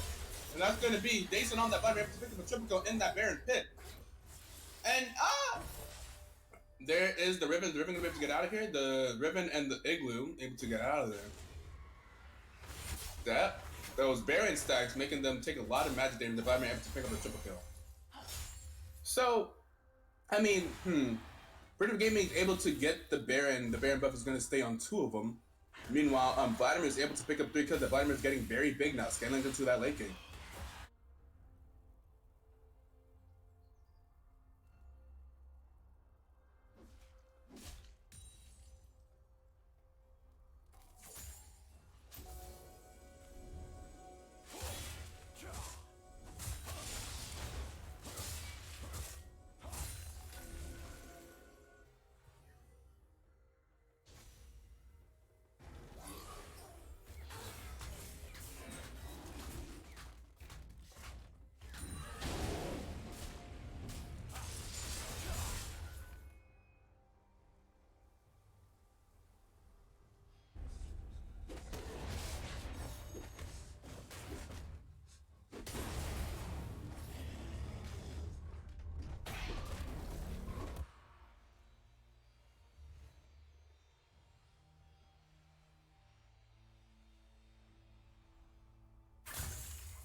Going after the Amumu flashy way. Gonna go ahead and ultimate. Gonna drop his ultimate himself. Trying to do as much damage as he can. And he's gonna get taken down by the demon of power. Sorry if I'm quiet every now and then. I'm just trying to munch on this pizza without you guys hearing my munching on the microphone. So I'm gonna try to mute my mic every now and then. The ribbons, the ribbons going real deep. Get out of here. I don't think he's going nowhere. Oh, he ain't going nowhere. That's gonna be impossible being picked up. Meanwhile, what will Predictive Gaming do in the meantime while the Ribbon is trying to do what she can to get off the dam before she died? There's 2 people being caught out on the side of Predictive Gaming. And in the meantime, they're gonna do the dragon.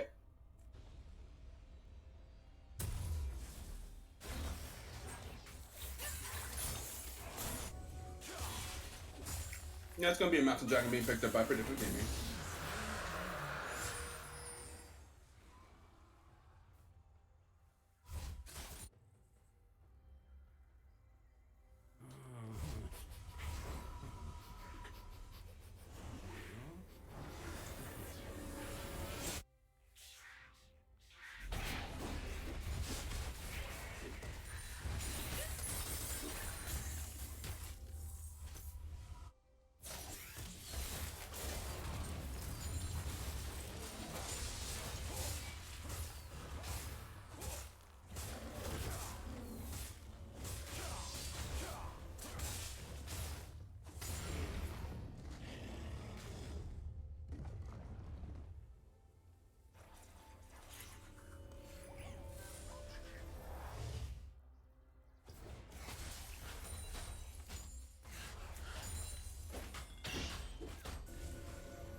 Interesting part of the game. What will these 2 teams do now?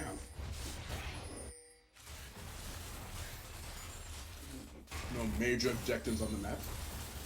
All the outer towers have already been, already gone. It's kind of just clearing ways against each other. Waiting for something to happen. We see that Baron is spotted. There's less than a minute now. And the Vladimir with the teleporter slippers on the bottom side of the map. See if they can cut someone out. No one's going to get cut out here. Here goes Mumu using that Predator. Going to be able to... Ooh! Was able to land the Q, but was able then stopped by the Jinx traps. And Predictive Gaming looking for No Mercy Black just kind of running away. Vladimir is slowly walking up, not having to do the TP is nothing too explosive happen, able to just walk up, pinging for assistance. If they see that Vladimir, they're going to try to catch out that Vladimir.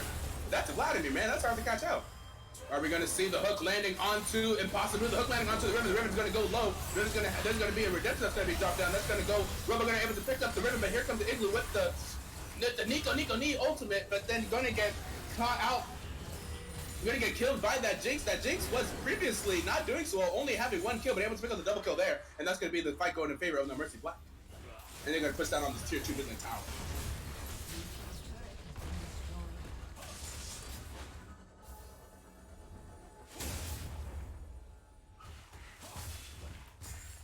And what a perfect time for them to win a fight as the Baron is spawning. And they rotate over to the Baron. That's going to be an easy Baron pickup on the side in the Mercy Black. And there we go. Pick up the Baron. Recall. Reset. We got ourselves a game. Now, after being down like 4K earlier on in the game, the Mercy Black is now in fact up 4K themselves. These fights, man, I told you, these two teams are well matched up together. We are 35 minutes of the game. It looks like it can still be anyone's game.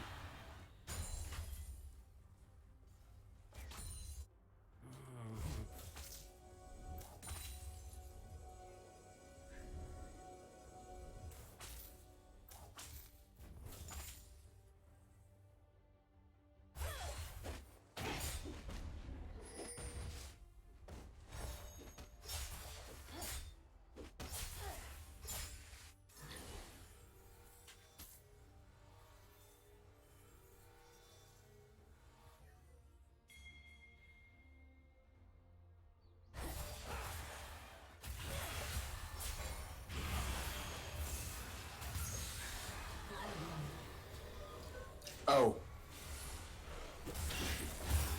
Vladimir just deleting Riven off the rip. Riven thought, yo. Vladimir just absolutely demolishing that Riven. Riven cannot fight that man. Here is J4. Here is the ultimate. Here is J4 catching out the Nami. Are they going to be able to kill the Nami? The Nami, J4 not having much follow-up. And meanwhile, the Nunu was able to turn around the fight. Okay, so the... Oh, here comes RoboGunner. Here comes Vladimir. Vladimir's still alive. RoboGunner is here now. Are they going to... Now the baby's running around for RoboGunner. He's going to flash forward. He's going to pick up the double kill on the Nico and on the Twitch. And that's going to be another fight going in favor of No Mercy Black. And they have the Baron. They're going to continue pushing top lane.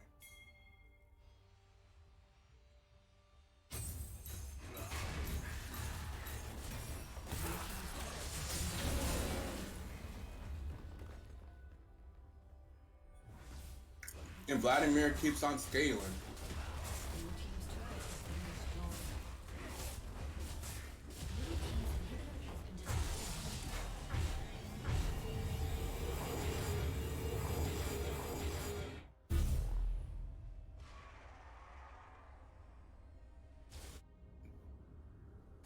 And that looks like the Elder Dragon has spawned.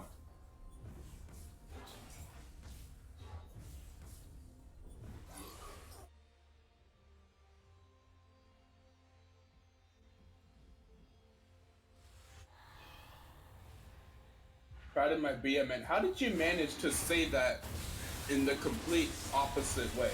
You said that completely backwards. How do you said that backwards? Was that on purpose? And that's going to be the Elder Dragon going over to No Mercy Black.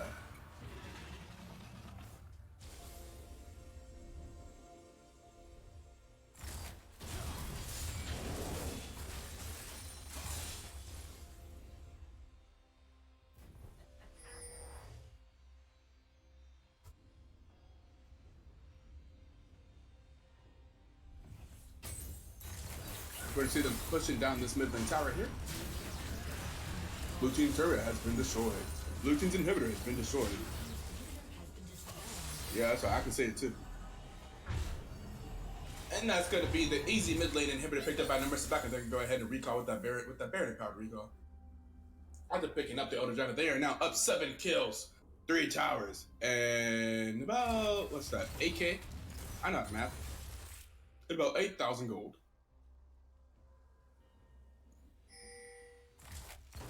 Fast but an accurate time. Yeah, whenever I type really fast, I just happen to type words backwards as well. Incredible. Oh, and Bossa Brew, what is Is he looking for a flank on someone on the back line and possibly able to get out there in the back line? Wait, no, they see him! He's trying to get away! Just trying to distract No Mercy Black, perhaps. Stop them from pushing in on this tower. And they just said, nah, never mind, we don't need him, we don't care about him. Turn around, back on the tower, focus on the objective. We see that the Riven is over, the Riven won't be here to defend this tower. They're gonna go ahead and knock down another tower. Like seeing it. Are we going to see, okay, so No Mercy Black is over here hitting the inhibitor tower. Are we going to see the Predictive Gaming trying to engage and fight against them?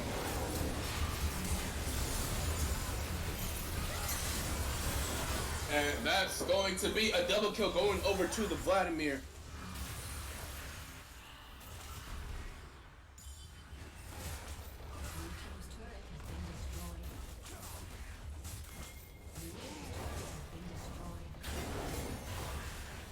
Blue team's tower, that's going to be inhibitors going down. That's going to be the Nexus tower going down. That's going to be the Nexus going down. That's going to be game 2 going over to No Mercy Black. And the series is tied 1-1. We're going to get another series going to all 3 games.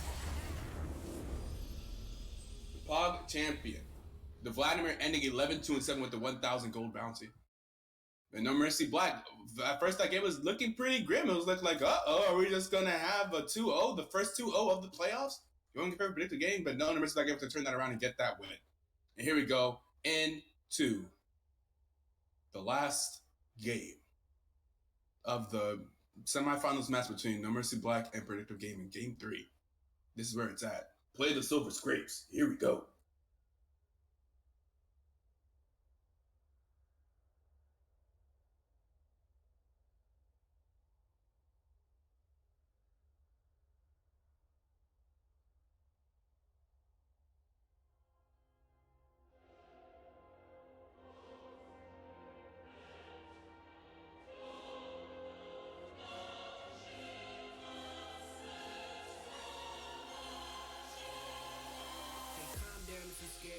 You ain't calm, I don't care.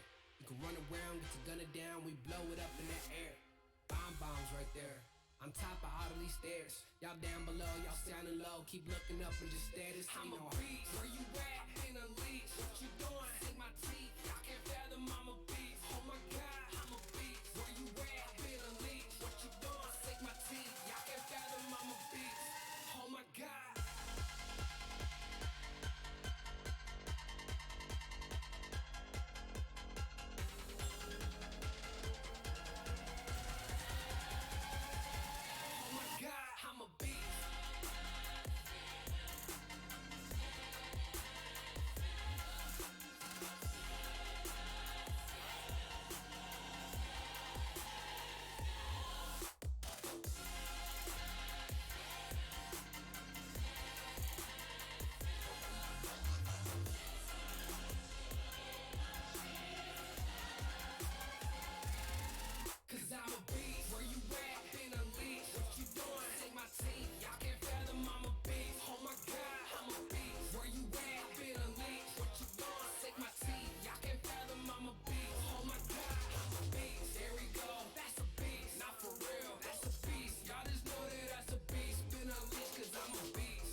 gone.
CEROS, that's right. I pay way too much for my flights. I pay way too much for my clothes. I'm just too damn cool for these hoes. Someone please just hand me my phone so I can get back into my zone. Everyone just leave me alone. I'm just way too lit for this. All I ever wanted was a handful of hundreds. All I ever needed was a girl who could see it. Gold on my neck, boy, I ain't tryna flex, but I'm shining so hard, even blind people see it. Stepping up the wagon, 200,000.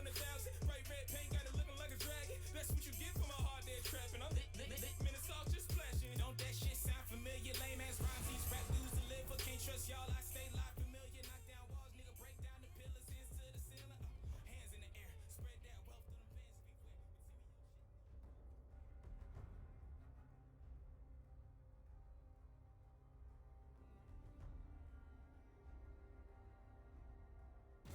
The warrior spirit is never broken. I do not tolerate cowardice.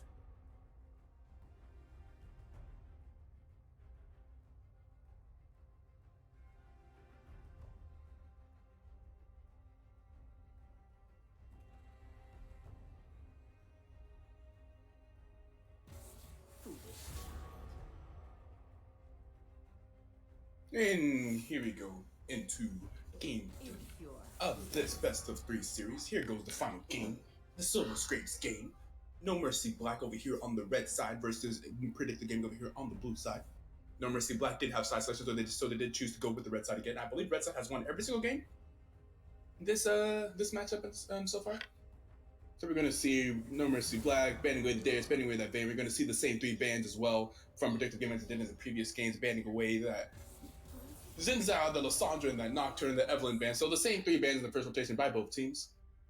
We'll see if we see anything different in the picks. Certainly we'll see different picks.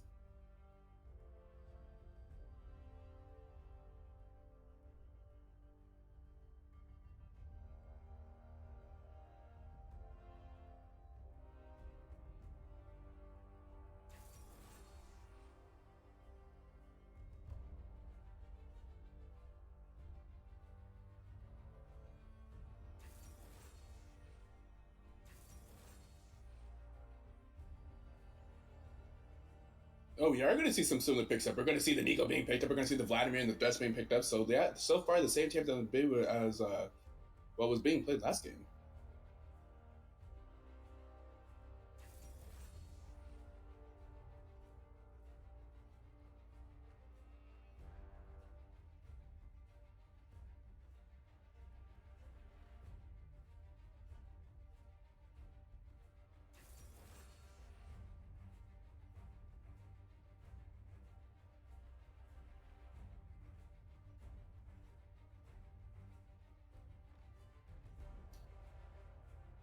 Ooh, we're gonna see 3 jams. In fact, picking up his Draven. Okay, so we saw one thing that I do notice that we do see Predictive Gaming kind of changing in the way that they do their drafts. They are no longer just picking their lane outright. They are in fact picking up the bot lane and the mid lane first, so picking what they file or what they feel to be the priority pick, so they don't get banned away in the second phase. So we do see the Draven and the Braum being picked up. That's going to be matched with the Thresh and the Jinx. And we're going to see that the Nico is going to be matched up, going to be met with the Vladimir pick. I guess they're coming with that Vladimir pick into that Nico. We're going to see the Renekton banned away from Impossible. Now that we are in the second phase, they can, and that the top lane was not picked in the first phase, they can spend more bans on that top. We're going to see the J4 banned away from J Web.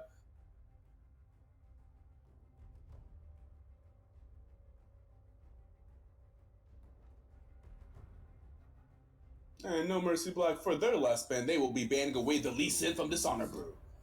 No more of that early game Lee Sin bullshit from that first game. No more of that. They don't see that no more. And also Dishonor Brew plays that Lee Sin pretty well throughout the game. And then Sejuani being banned away from Jareth. So that is 1, 2, 3, 4 junglers being banned away from No Mercy Black. They do not. They definitely do find J-Web to be quite a bit of a threat. So did they ban enough away? What jungler do we see J-Web playing now?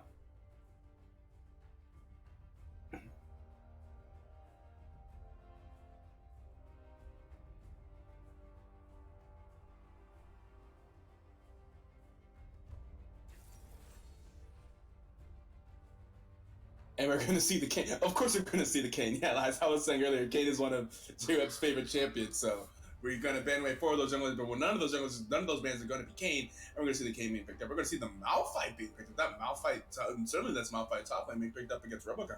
Or once again being going to leave it. That's going to be at least a Master Yi. We're going to see the Master Yi jungle with the Malphite top lane. Okay. Now let's see, what does No Mercy Black do? They do have the counter pick. They do know what the late match is going to be. They're going to give Robogunner that counter pick again. And we're going to see what will he bring out of his bag of tricks. No champions being banned away from him up in that top lane, so he really just has his pick of the lot. He's up against a Malphite. Do we see the Teemo? Would we be surprised to see a Teemo? I don't think I'd be surprised to see a Teemo. That's a Malphite. That's a Master Yi. Robo gonna let us pick the team. We're gonna see at 0 second. We're gonna see the Maokai being locked in. Okay. So they're gonna be playing a little more serious. They're not gonna pick that Teemo. I was looking forward to it. I was like, wait a second, Teemo in this match will do pretty well. But okay, we're gonna go ahead and see the Maokai top lane, the Kane jungle as they're still moving things around, the Vladimir mid lane, and then the Jinx ADC with the Thresh support on the side of Mercy Black, and on the side of Predictive. We're gonna see the Malphite top lane, Master Yi jungle, Nico mid, Draven ADC with the Braum support. And there's choosing alone, and we're gonna go hit that spectator delay.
Banned 4 junglers versus Zero, but no Kane. We weren't impressed as 3Js. Yeah, see, Wildfire, that's exactly what I was thinking. Like, wait a second. 4 junglers have been banned away, but not Kane. This man is in the Kane main clan. Like, do people know that? This man plays a lot of Kane. He enjoys playing that Kane. That's a pretty comfortable pick for him. But whatever. You know, if they're not impressed, they weren't impressed by the Kane. Can he impress them with the Kane today? We will find out.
Here we go. Quickly clap down the track on the Rift. We'll see what happens level 1 here. I don't expect too much to happen level 1, but they do have that touch again. Looks like they're just going to split up to the line of scrimmage. 5 point. Good look at the entrances to the jungle. Not too much happening there.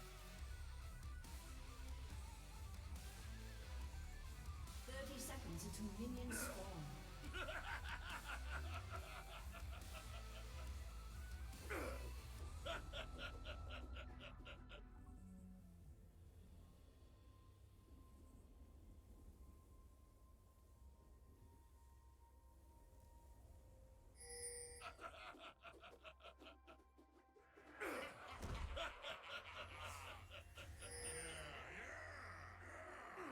Minions have spawned.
Apologize, some talkings in the BTL Discord is getting me a little bit distracted from the game.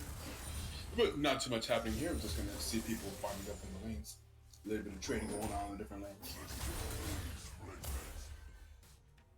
That's the Meowkai in the top lane versus the Malphite. We'll see.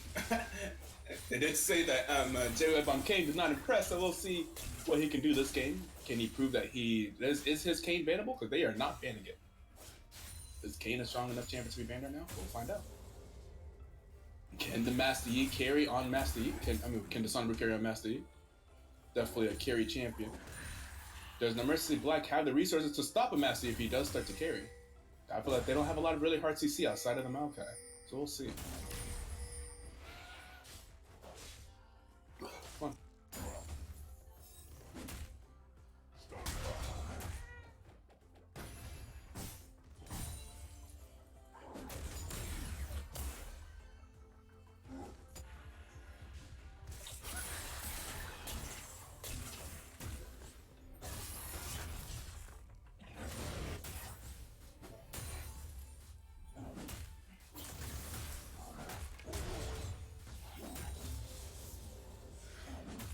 Looks like Maokai is starting to lose a little bit of these trades against this Malphite up here. Malphite just kind of slapping him down. Slappity slap slap. Oh, Maokai turning things around. Able to get him into the tower. Robo Gunner. The two tanks fighting it up. And no one's going to die, but Robo Gunner trying to do a little sneaky play, knock him into that tower range. That was very close again on that play. I can hear my roommate in the background, must be watching the game because he just reacted to that play as well.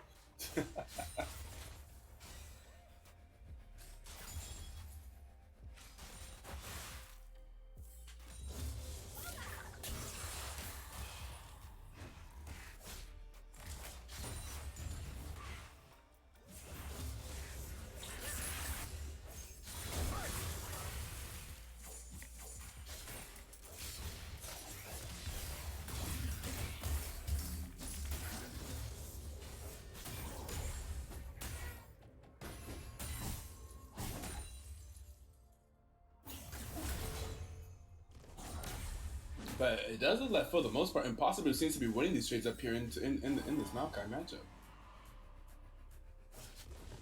We'll see how this continues to go.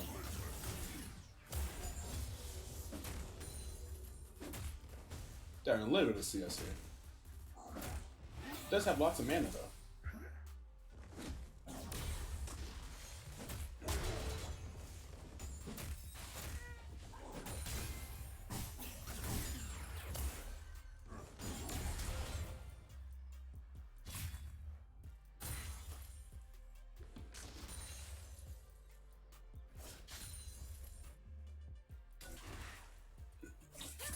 Oh, the Ignite going down on the Vladimir, and then the flash auto attack, and Igloo getting the solo kill again. Dason is Nico against Vladimir getting the solo kill in that mid lane. Nico onto the Vladimir solo kill, and that's going to be first blood. You got to take that Nico seriously.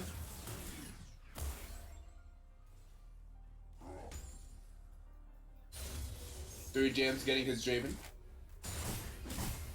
I know he has said before that he really does enjoy playing Draven. He thinks Draven is one of his better champions. Quite the CS late in this so far. I'm going to see the junglers fighting there over there by the top scuttle.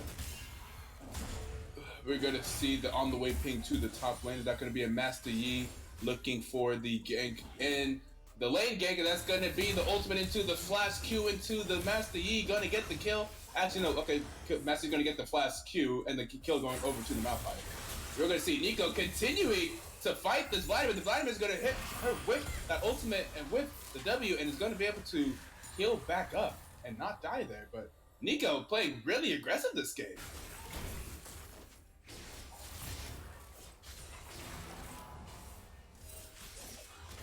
We see the 3 James trying to take advantage of that champion Draven just having so much damage in lane. Taking those little fights, those little trades.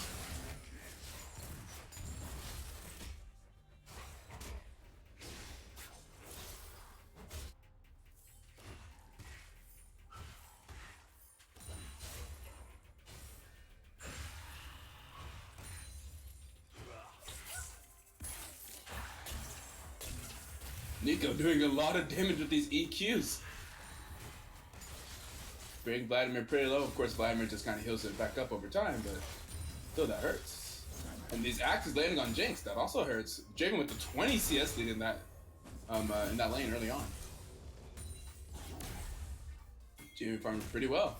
Let me see that the Kayn is looking for a gank. He's going to be walking through the wall. We're going to see the snare landing onto the Malphite, who's going to flash away and not going to get snared up by the ultimate. Let's continue doing this thing. Both of these top lanes kind of have a small amount of farm, but they're both pretty close to each other. No one having too much of a farm lead, but compared to the other lanes, they don't have that much. Only about 40 at 8 minutes.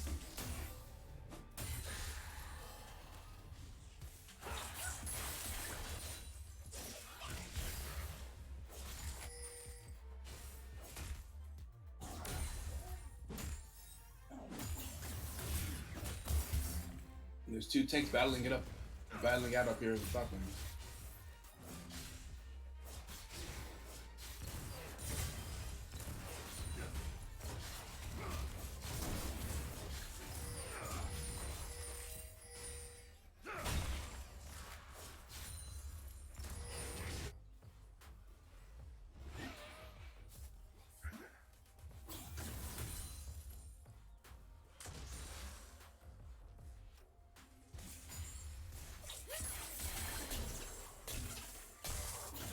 Nico need things. But the Vladimir is starting to care less and less about that as he gets more HP and more AP. Which gives him more HP. Starts to just heal things up. Being born for life tank. Here comes another one. That's going to be another Ignite going down. It's going to be Nico ultimate. Does the Vladimir mistime his pull and is going to get solo killed by Igloo yet again in the mid lane. Igloo now picking up 2 solo kills against the Vladimir. Okay. Igloo on Nico, not playing around anymore. No more passive stuff. I am not just here as a utility. As a utility middle, I can also do damage and kill people too. And we're going to see another ultimate landing onto the Maokai, and that's going to be the and that's going to be another kill going over to the Brew brothers as they're able to gank, but we're going to kill them yet again. Predictive Gaming coming out hot in this game. They are not messing around. This is game 3. They are taking this seriously. They changed up their drafts. They are playing more aggressively. The Brew brothers are getting kills in the top lane. Igloo is getting solo kills in the mid lane.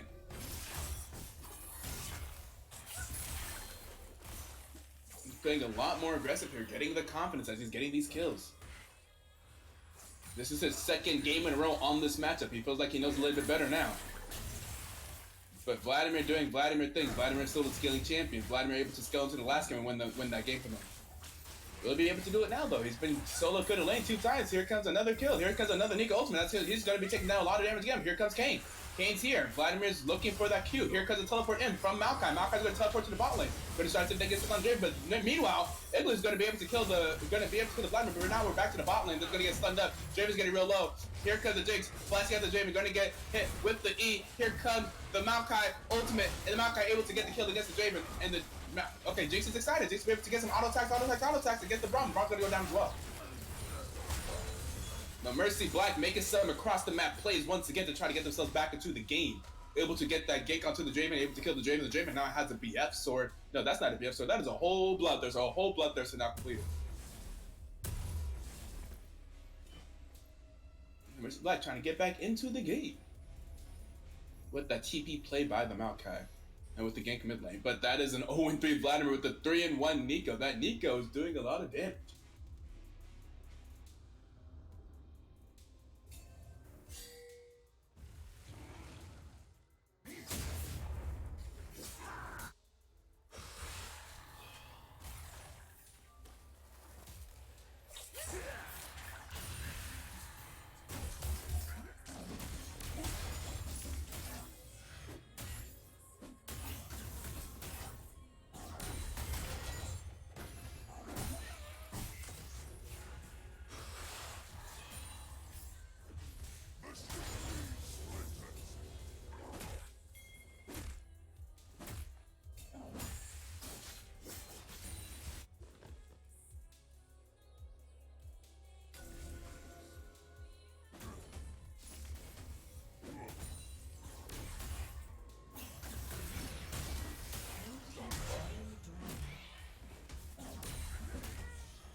gonna have a 2v2 fight here. And it looks like this time, No Mercy Black is gonna get the, be the ones that have the advantage here. And oh, he waited. He didn't wait long enough to hit that clone, but here comes the Nico. Nico doing tons of damage. Nico probably gonna try to pick up this kill onto the, gonna drop the ignite, able to pick up the cane kill. And he guessed wrong which one was the Nico, but the Nico's gonna go ahead and, is that Boron kills going over to Nico, but Vladimir has his W. Okay, Vladimir's not gonna go down, but now we're gonna see the Malphite flash over to the Vladimir, but Vladimir's gonna have his Q back up. He's gonna have the E back up. That's gonna be a double kill going over to the Maokai, and okay, never expect him to turn that around. The Mercy Blood able to turn that around. This was looking like it was okay. These teams are fighting for this. We already had like two around 40-minute games for game 1 and 2, and these teams here we are in game 3, and No Mercy Black is not just going to go down like that. If I remember correctly, I believe it was 4-0 at the beginning of the game. No Mercy Black able to bring it back now. Not only down 1K, not only down 1 kill, and they're going to try to pick up the. Oh no! They tried to pick up the Ripped Herald, but Master Yi is able to make it there in time, able to flash Q forward and pick up the kill and pick up the Ripped Herald. Okay, it's not going to be that simple. You would have thought. Going to see the hook landing on the Braum. Here comes the play. Here comes the ultimate. Here comes the cane. The Braum. Here comes the ignite. Bait drop down. The Thresh able to get the kill. And then now they're on to the Draven. He's running away. Will he be able to make it out? If he dodges the zap. Okay, he decided that he's going to fight this because he's not going to get out of here. And that's going to be a kill going over to the Draven. Not the Draven. The Draven being killed. The kill going over to the Jinx. My bad. And they're going to use the Rift Herald up at the top. They're going to pick up the top lane tower. And now we're going to see No Mercy Black hitting the spot lane tower. Stamalama Dimalama.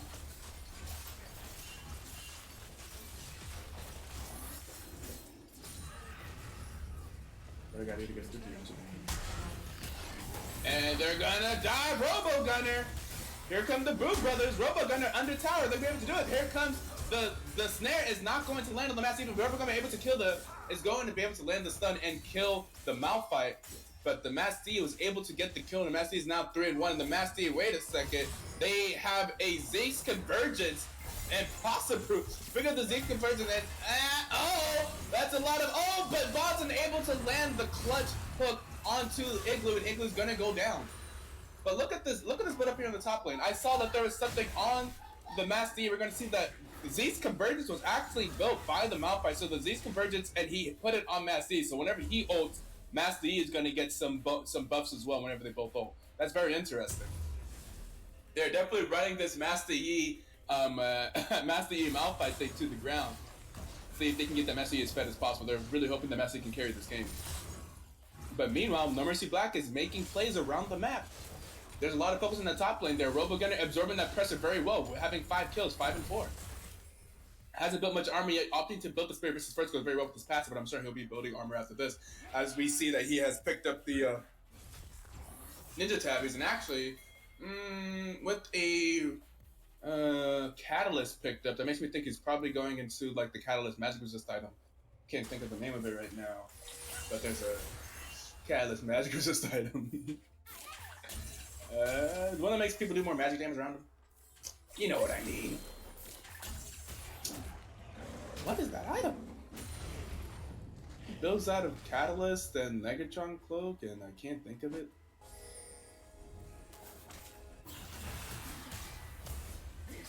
And there's another ultimate landing onto the Vladimir. They're planning on killing the Vladimir here. Will they be able to go in on him? Okay, Nico is going to go ahead and start ultimate. He's going to get hooked onto the Jinx Chuck's going to have to flash away. Here comes Braum. Stand behind me. And we see that all of Predictive Gaming is here in this bot lane, but they do not have the ultimate. They do not have the Malphite ultimate. They do not have the Nico ultimate. And they're just going to have to walk away from this one, but there is a dragon being spawning here in 16 seconds. We'll see if No Mercy Black will be able to. Okay, we're going to have a knockup landing onto 2. And we're going to see a teleport coming in from the Maokai. Here comes the Maokai. The Maokai is coming. But will the Maokai be able to get there in time? Will No Mercy Black be able to come? Okay, here we go. We're going to get massive amounts of snares landing onto multiple people. And that's going to be another kill going on the side of Nico. But Predictive Gaming, are they be able to pull this Master Yi away from their carries? And they will. But they're going to get slowed down by the Nico. And here comes Jinx. She's still auto attack. That's going to be snaring 2 people. And they're just going to be able to walk away from this fight, it looks like. But in the meantime, it looks like Predictive Game is going to get the Infernal Drake. Can they do anything about that? Are they going to recall? They're not going to recall. They're still here. No, Jinx is going to recall. They're going to have to give over the Predictive. Predictive Game is going to get the dragon. Going up 3 kills to 2 in that fight. Giving up 2 people, we have to go 3. At that time, Abyssal Mass. That's what it's called, Abyssal Mass. Yeah, the adaptive thing builds out of the Spectrum's Cowl. And maybe he's just sitting on that Catalyst though, because I do not think there's a Catalyst item that builds out a Catalyst and 2 cloth armors. So maybe he is going for a, perhaps I could see like a, maybe a random, I feel like random's never built nowadays. Maybe he's going into Thornmail.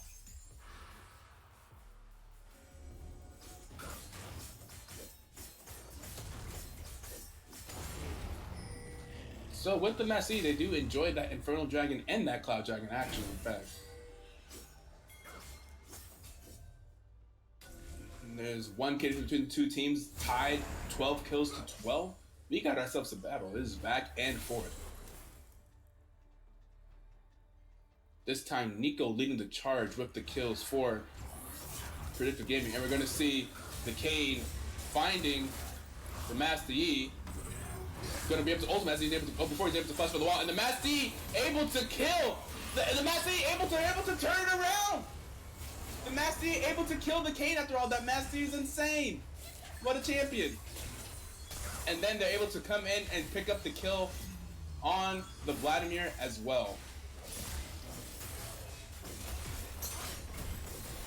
That's a good hook landed on Draven, but do you have any damage to follow it up? And that's a lot of damage landing on the Thresh, and the Thresh is in fact going to go down to the Draven, and that's the Mouth guy is sitting at 0 HP. He's running away too, and that's going to be a mid-lane tower going down to Predictive Gaming. And that is 4 towers in their favor. Now they have a 4K gold lead once again. Games are back and forth.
And that's going to be Predictive Gaming starting up the Baron. Can No Mercy Black react in time. The Baron's down at half HP. Here they all are. Here they come. Here comes the Vladimir ultimate onto 3.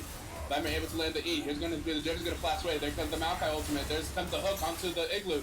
But Master E is coming through and tearing up everyone in this fight. That's going to be a stun Vladimir. That's going to be the Vladimir going down too. And that's going to be, wait a second. The Vladimir's going down to the Draven and the Jinx goes down to the Nico. Everyone on the side of Predictive Gaming. Everyone's on the Mercy Black beside the support. Bonson here for some type of hero play. He's here. He's trying to keep him off of it. What can he do? As a Thresh, he's just gonna have to walk away. He's still there in the tri-bush. He's looking for something. What can he do? Oh, he blows the ultimate, tries to land the hook. He knows that they are low health here. He's trying to do something. He's trying to harass him in some way, shape, or form. What can Bonson do? He's not going to be able to land the hook. That's going to be a teleport coming on the side of Predictive Gaming. Bonson's going to have to back off. He's not going to be able to do anything. He tried his best. He's going to have to back off. He tried to save the game. And that's going to be a 6K gold advantage on the side of Predictive Gaming with a Baron and up 3 towers. That's not looking good for the Mercy Black. They came back in the last game. Can they do it again? Looking over to the Dragon. Yo, what up, mister? Mr. Salt out here?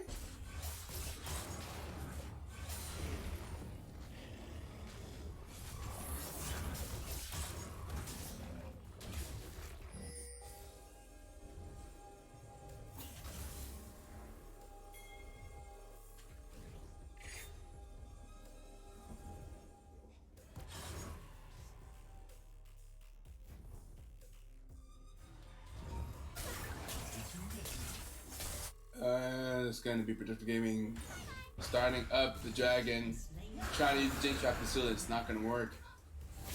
Master Yi picking up the dragon. Uh-oh, Robo Gunner. Uh-oh. Getting caught out here. And that's not good. That is now with 2 Infernal Dragons and the Cloud Drake and the Baron. We're going to see Predictive Gaming pushing down the bot lane. What does No Mercy Black do? There's a hook landing onto the Braum, but you can't really do much about that. We're going to see them knocking down this bot lane tower.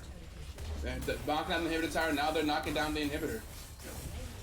And that's an inhibitor destroyed by Predictive Gaming at 24 minutes. Now up 8k, 6 kills, and 5 towers. No, yo, what up, Nabu? How you doing, Nabu? See you stopping by here. We got Predictive Gaming in Game 3 of the semifinals match versus No Mercy Black. Scores 1-1, of course, for Game 3. And right now, it's looking like Predictive Gaming is going to be looking at this mid lane tower. They're not to back off. They do have that Baron buff. Maybe going ahead and hit the reset button here. No Mercy Black backs up against the walls. They're just clearing minions now. They have to have a different plan. What's going on? What can they do? The Master Yi is huge. Master Yi has Spear of Chosen to 7-3 with the 450 gold bounty. There's lots of gold bounties on the side of Predictive Gaming though, so if No Mercy Black can win a team fight, they will get an extra of 966, an extra 1650 gold. So if they can manage to do that. They are struggling a bit here though. These team fights are definitely not going in their favor. With that Malphite, with that Nico, that Draven doing a lot of damage. They can hope for scaling. We do know that Draven is not the best late game ADC, especially against someone like a Jinx. But Draven is doing just enough here. Draven's normally not so good late game against like big beefy tanks, but so far that Malphite does not look so tanky in comparison to that Draven. He's still working on those tank items. Now they may be looking for the Malphite. Do they try to die the Malphite? Malphite's gonna have to walk away. Oh, I keep saying Malphite. I meant Maokai. Maokai. They sound so similar. Nothing much to tell. This looking like a good series. This is a damn good series, though. But pretty much both of the previous games went to 40 minutes.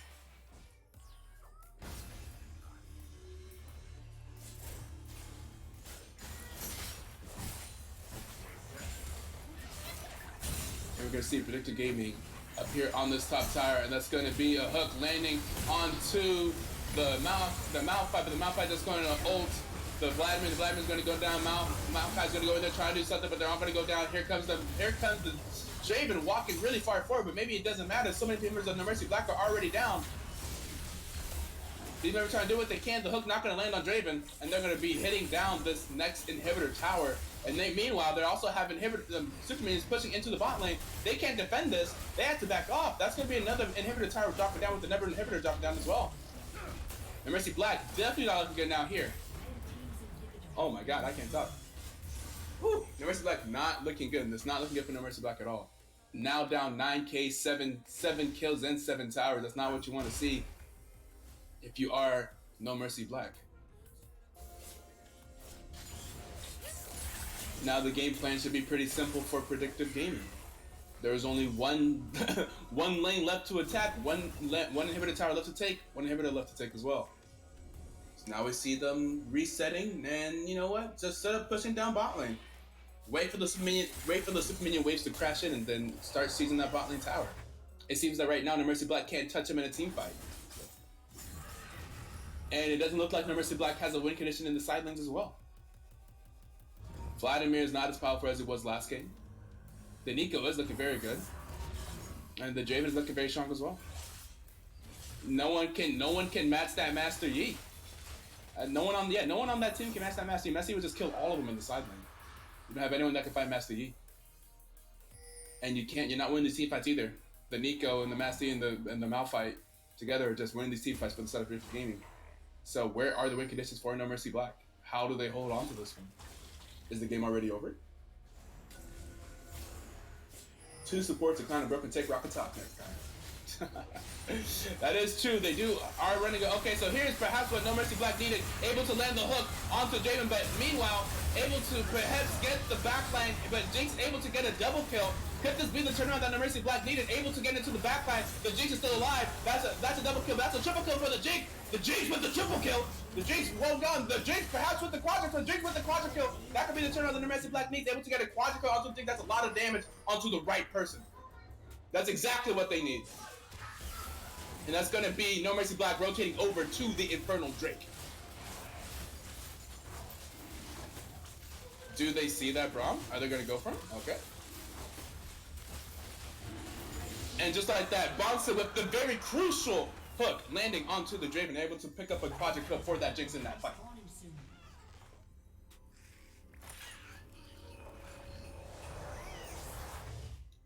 That's what they need, but that's not enough. That's not all. No Mercy Black definitely still no longer, I would say that they have an advantage now. They still have only taken one tower, by the way. Look at the map. Look at those towers. It is 1-8. They need more. They need that Baron. They cannot let that Baron go. Their Jinx is getting very big. That's good for them. That's what they want. Vladimir will get there eventually. But in the meantime, right now, you cannot let that Baron go. And they have to push out these minions. Their inhibitor bot lane has respawned, so there's no longer any super minions pushing down bot lane for them. But they still have to push out this top lane. And they need towers, yo. Towers are so important. They need to be able to knock down that top lane tower. And that mid lane tower seems to almost have no damage done to it. It's not good for them. Now we're going to see Predictive Gaming able to rotate over to this Baron. Can they afford to let this Baron go? I do not think so. Can J-Web get a PogChamp steal? Once again, we don't know. Oh, and the Jinx Rocket almost takes it, but it just barely does it. That would have been insane. But nope, here comes Predictive Gaming. They have the Baron. They have the Vladimir, perhaps Vladimir able to get out of there with the Thresh Lantern, but Vladimir almost looking caught out there having to blow his flash. Now they no longer have flash for whatever this team fight's going to be. And looking like, I don't know if Mercy can defend this inhibitor tower. And I don't know if they can I don't know if they can give it up and have a chance to win the game either. Mercy Black going to have to do whatever they can.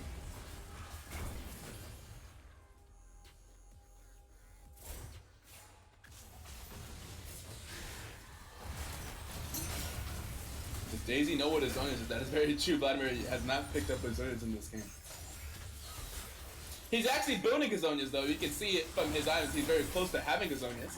It was just not his priority. Which I think is probably fair enough. Picking up the very early round on Zetscat, but then maybe that helped him out with damage?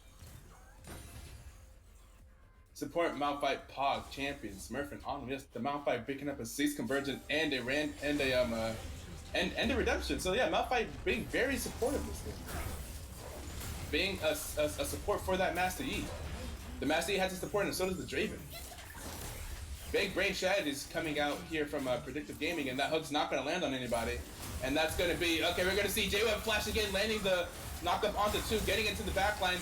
But now we have the Nika ultimate going through, doing tons of damage. That's a lot of people, a lot of damage going down.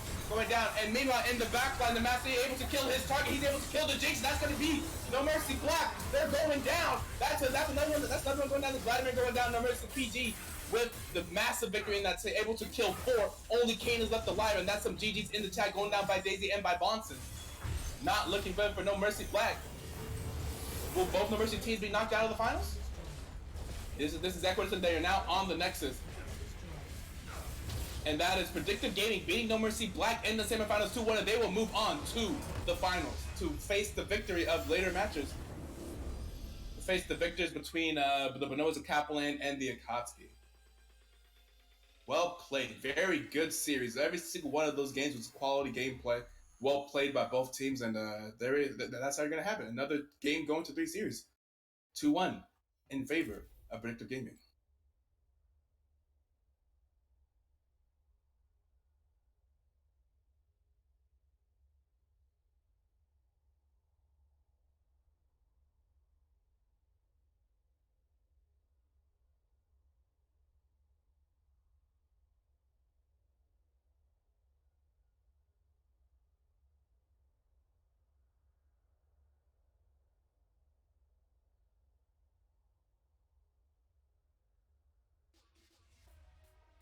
Oh snap, PG to finals. In fact, PG to finals.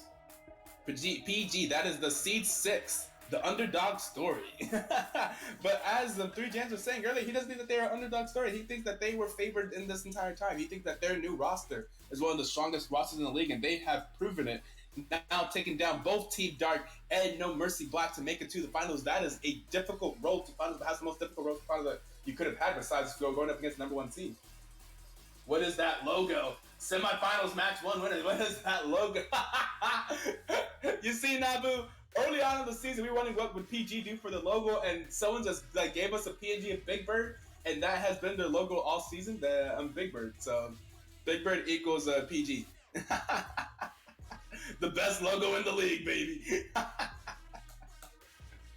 And that is Predictive Gaming gonna be one of the people going to the finals, beating the #3 seed and then beating the #2 seed. They're really proving themselves out here.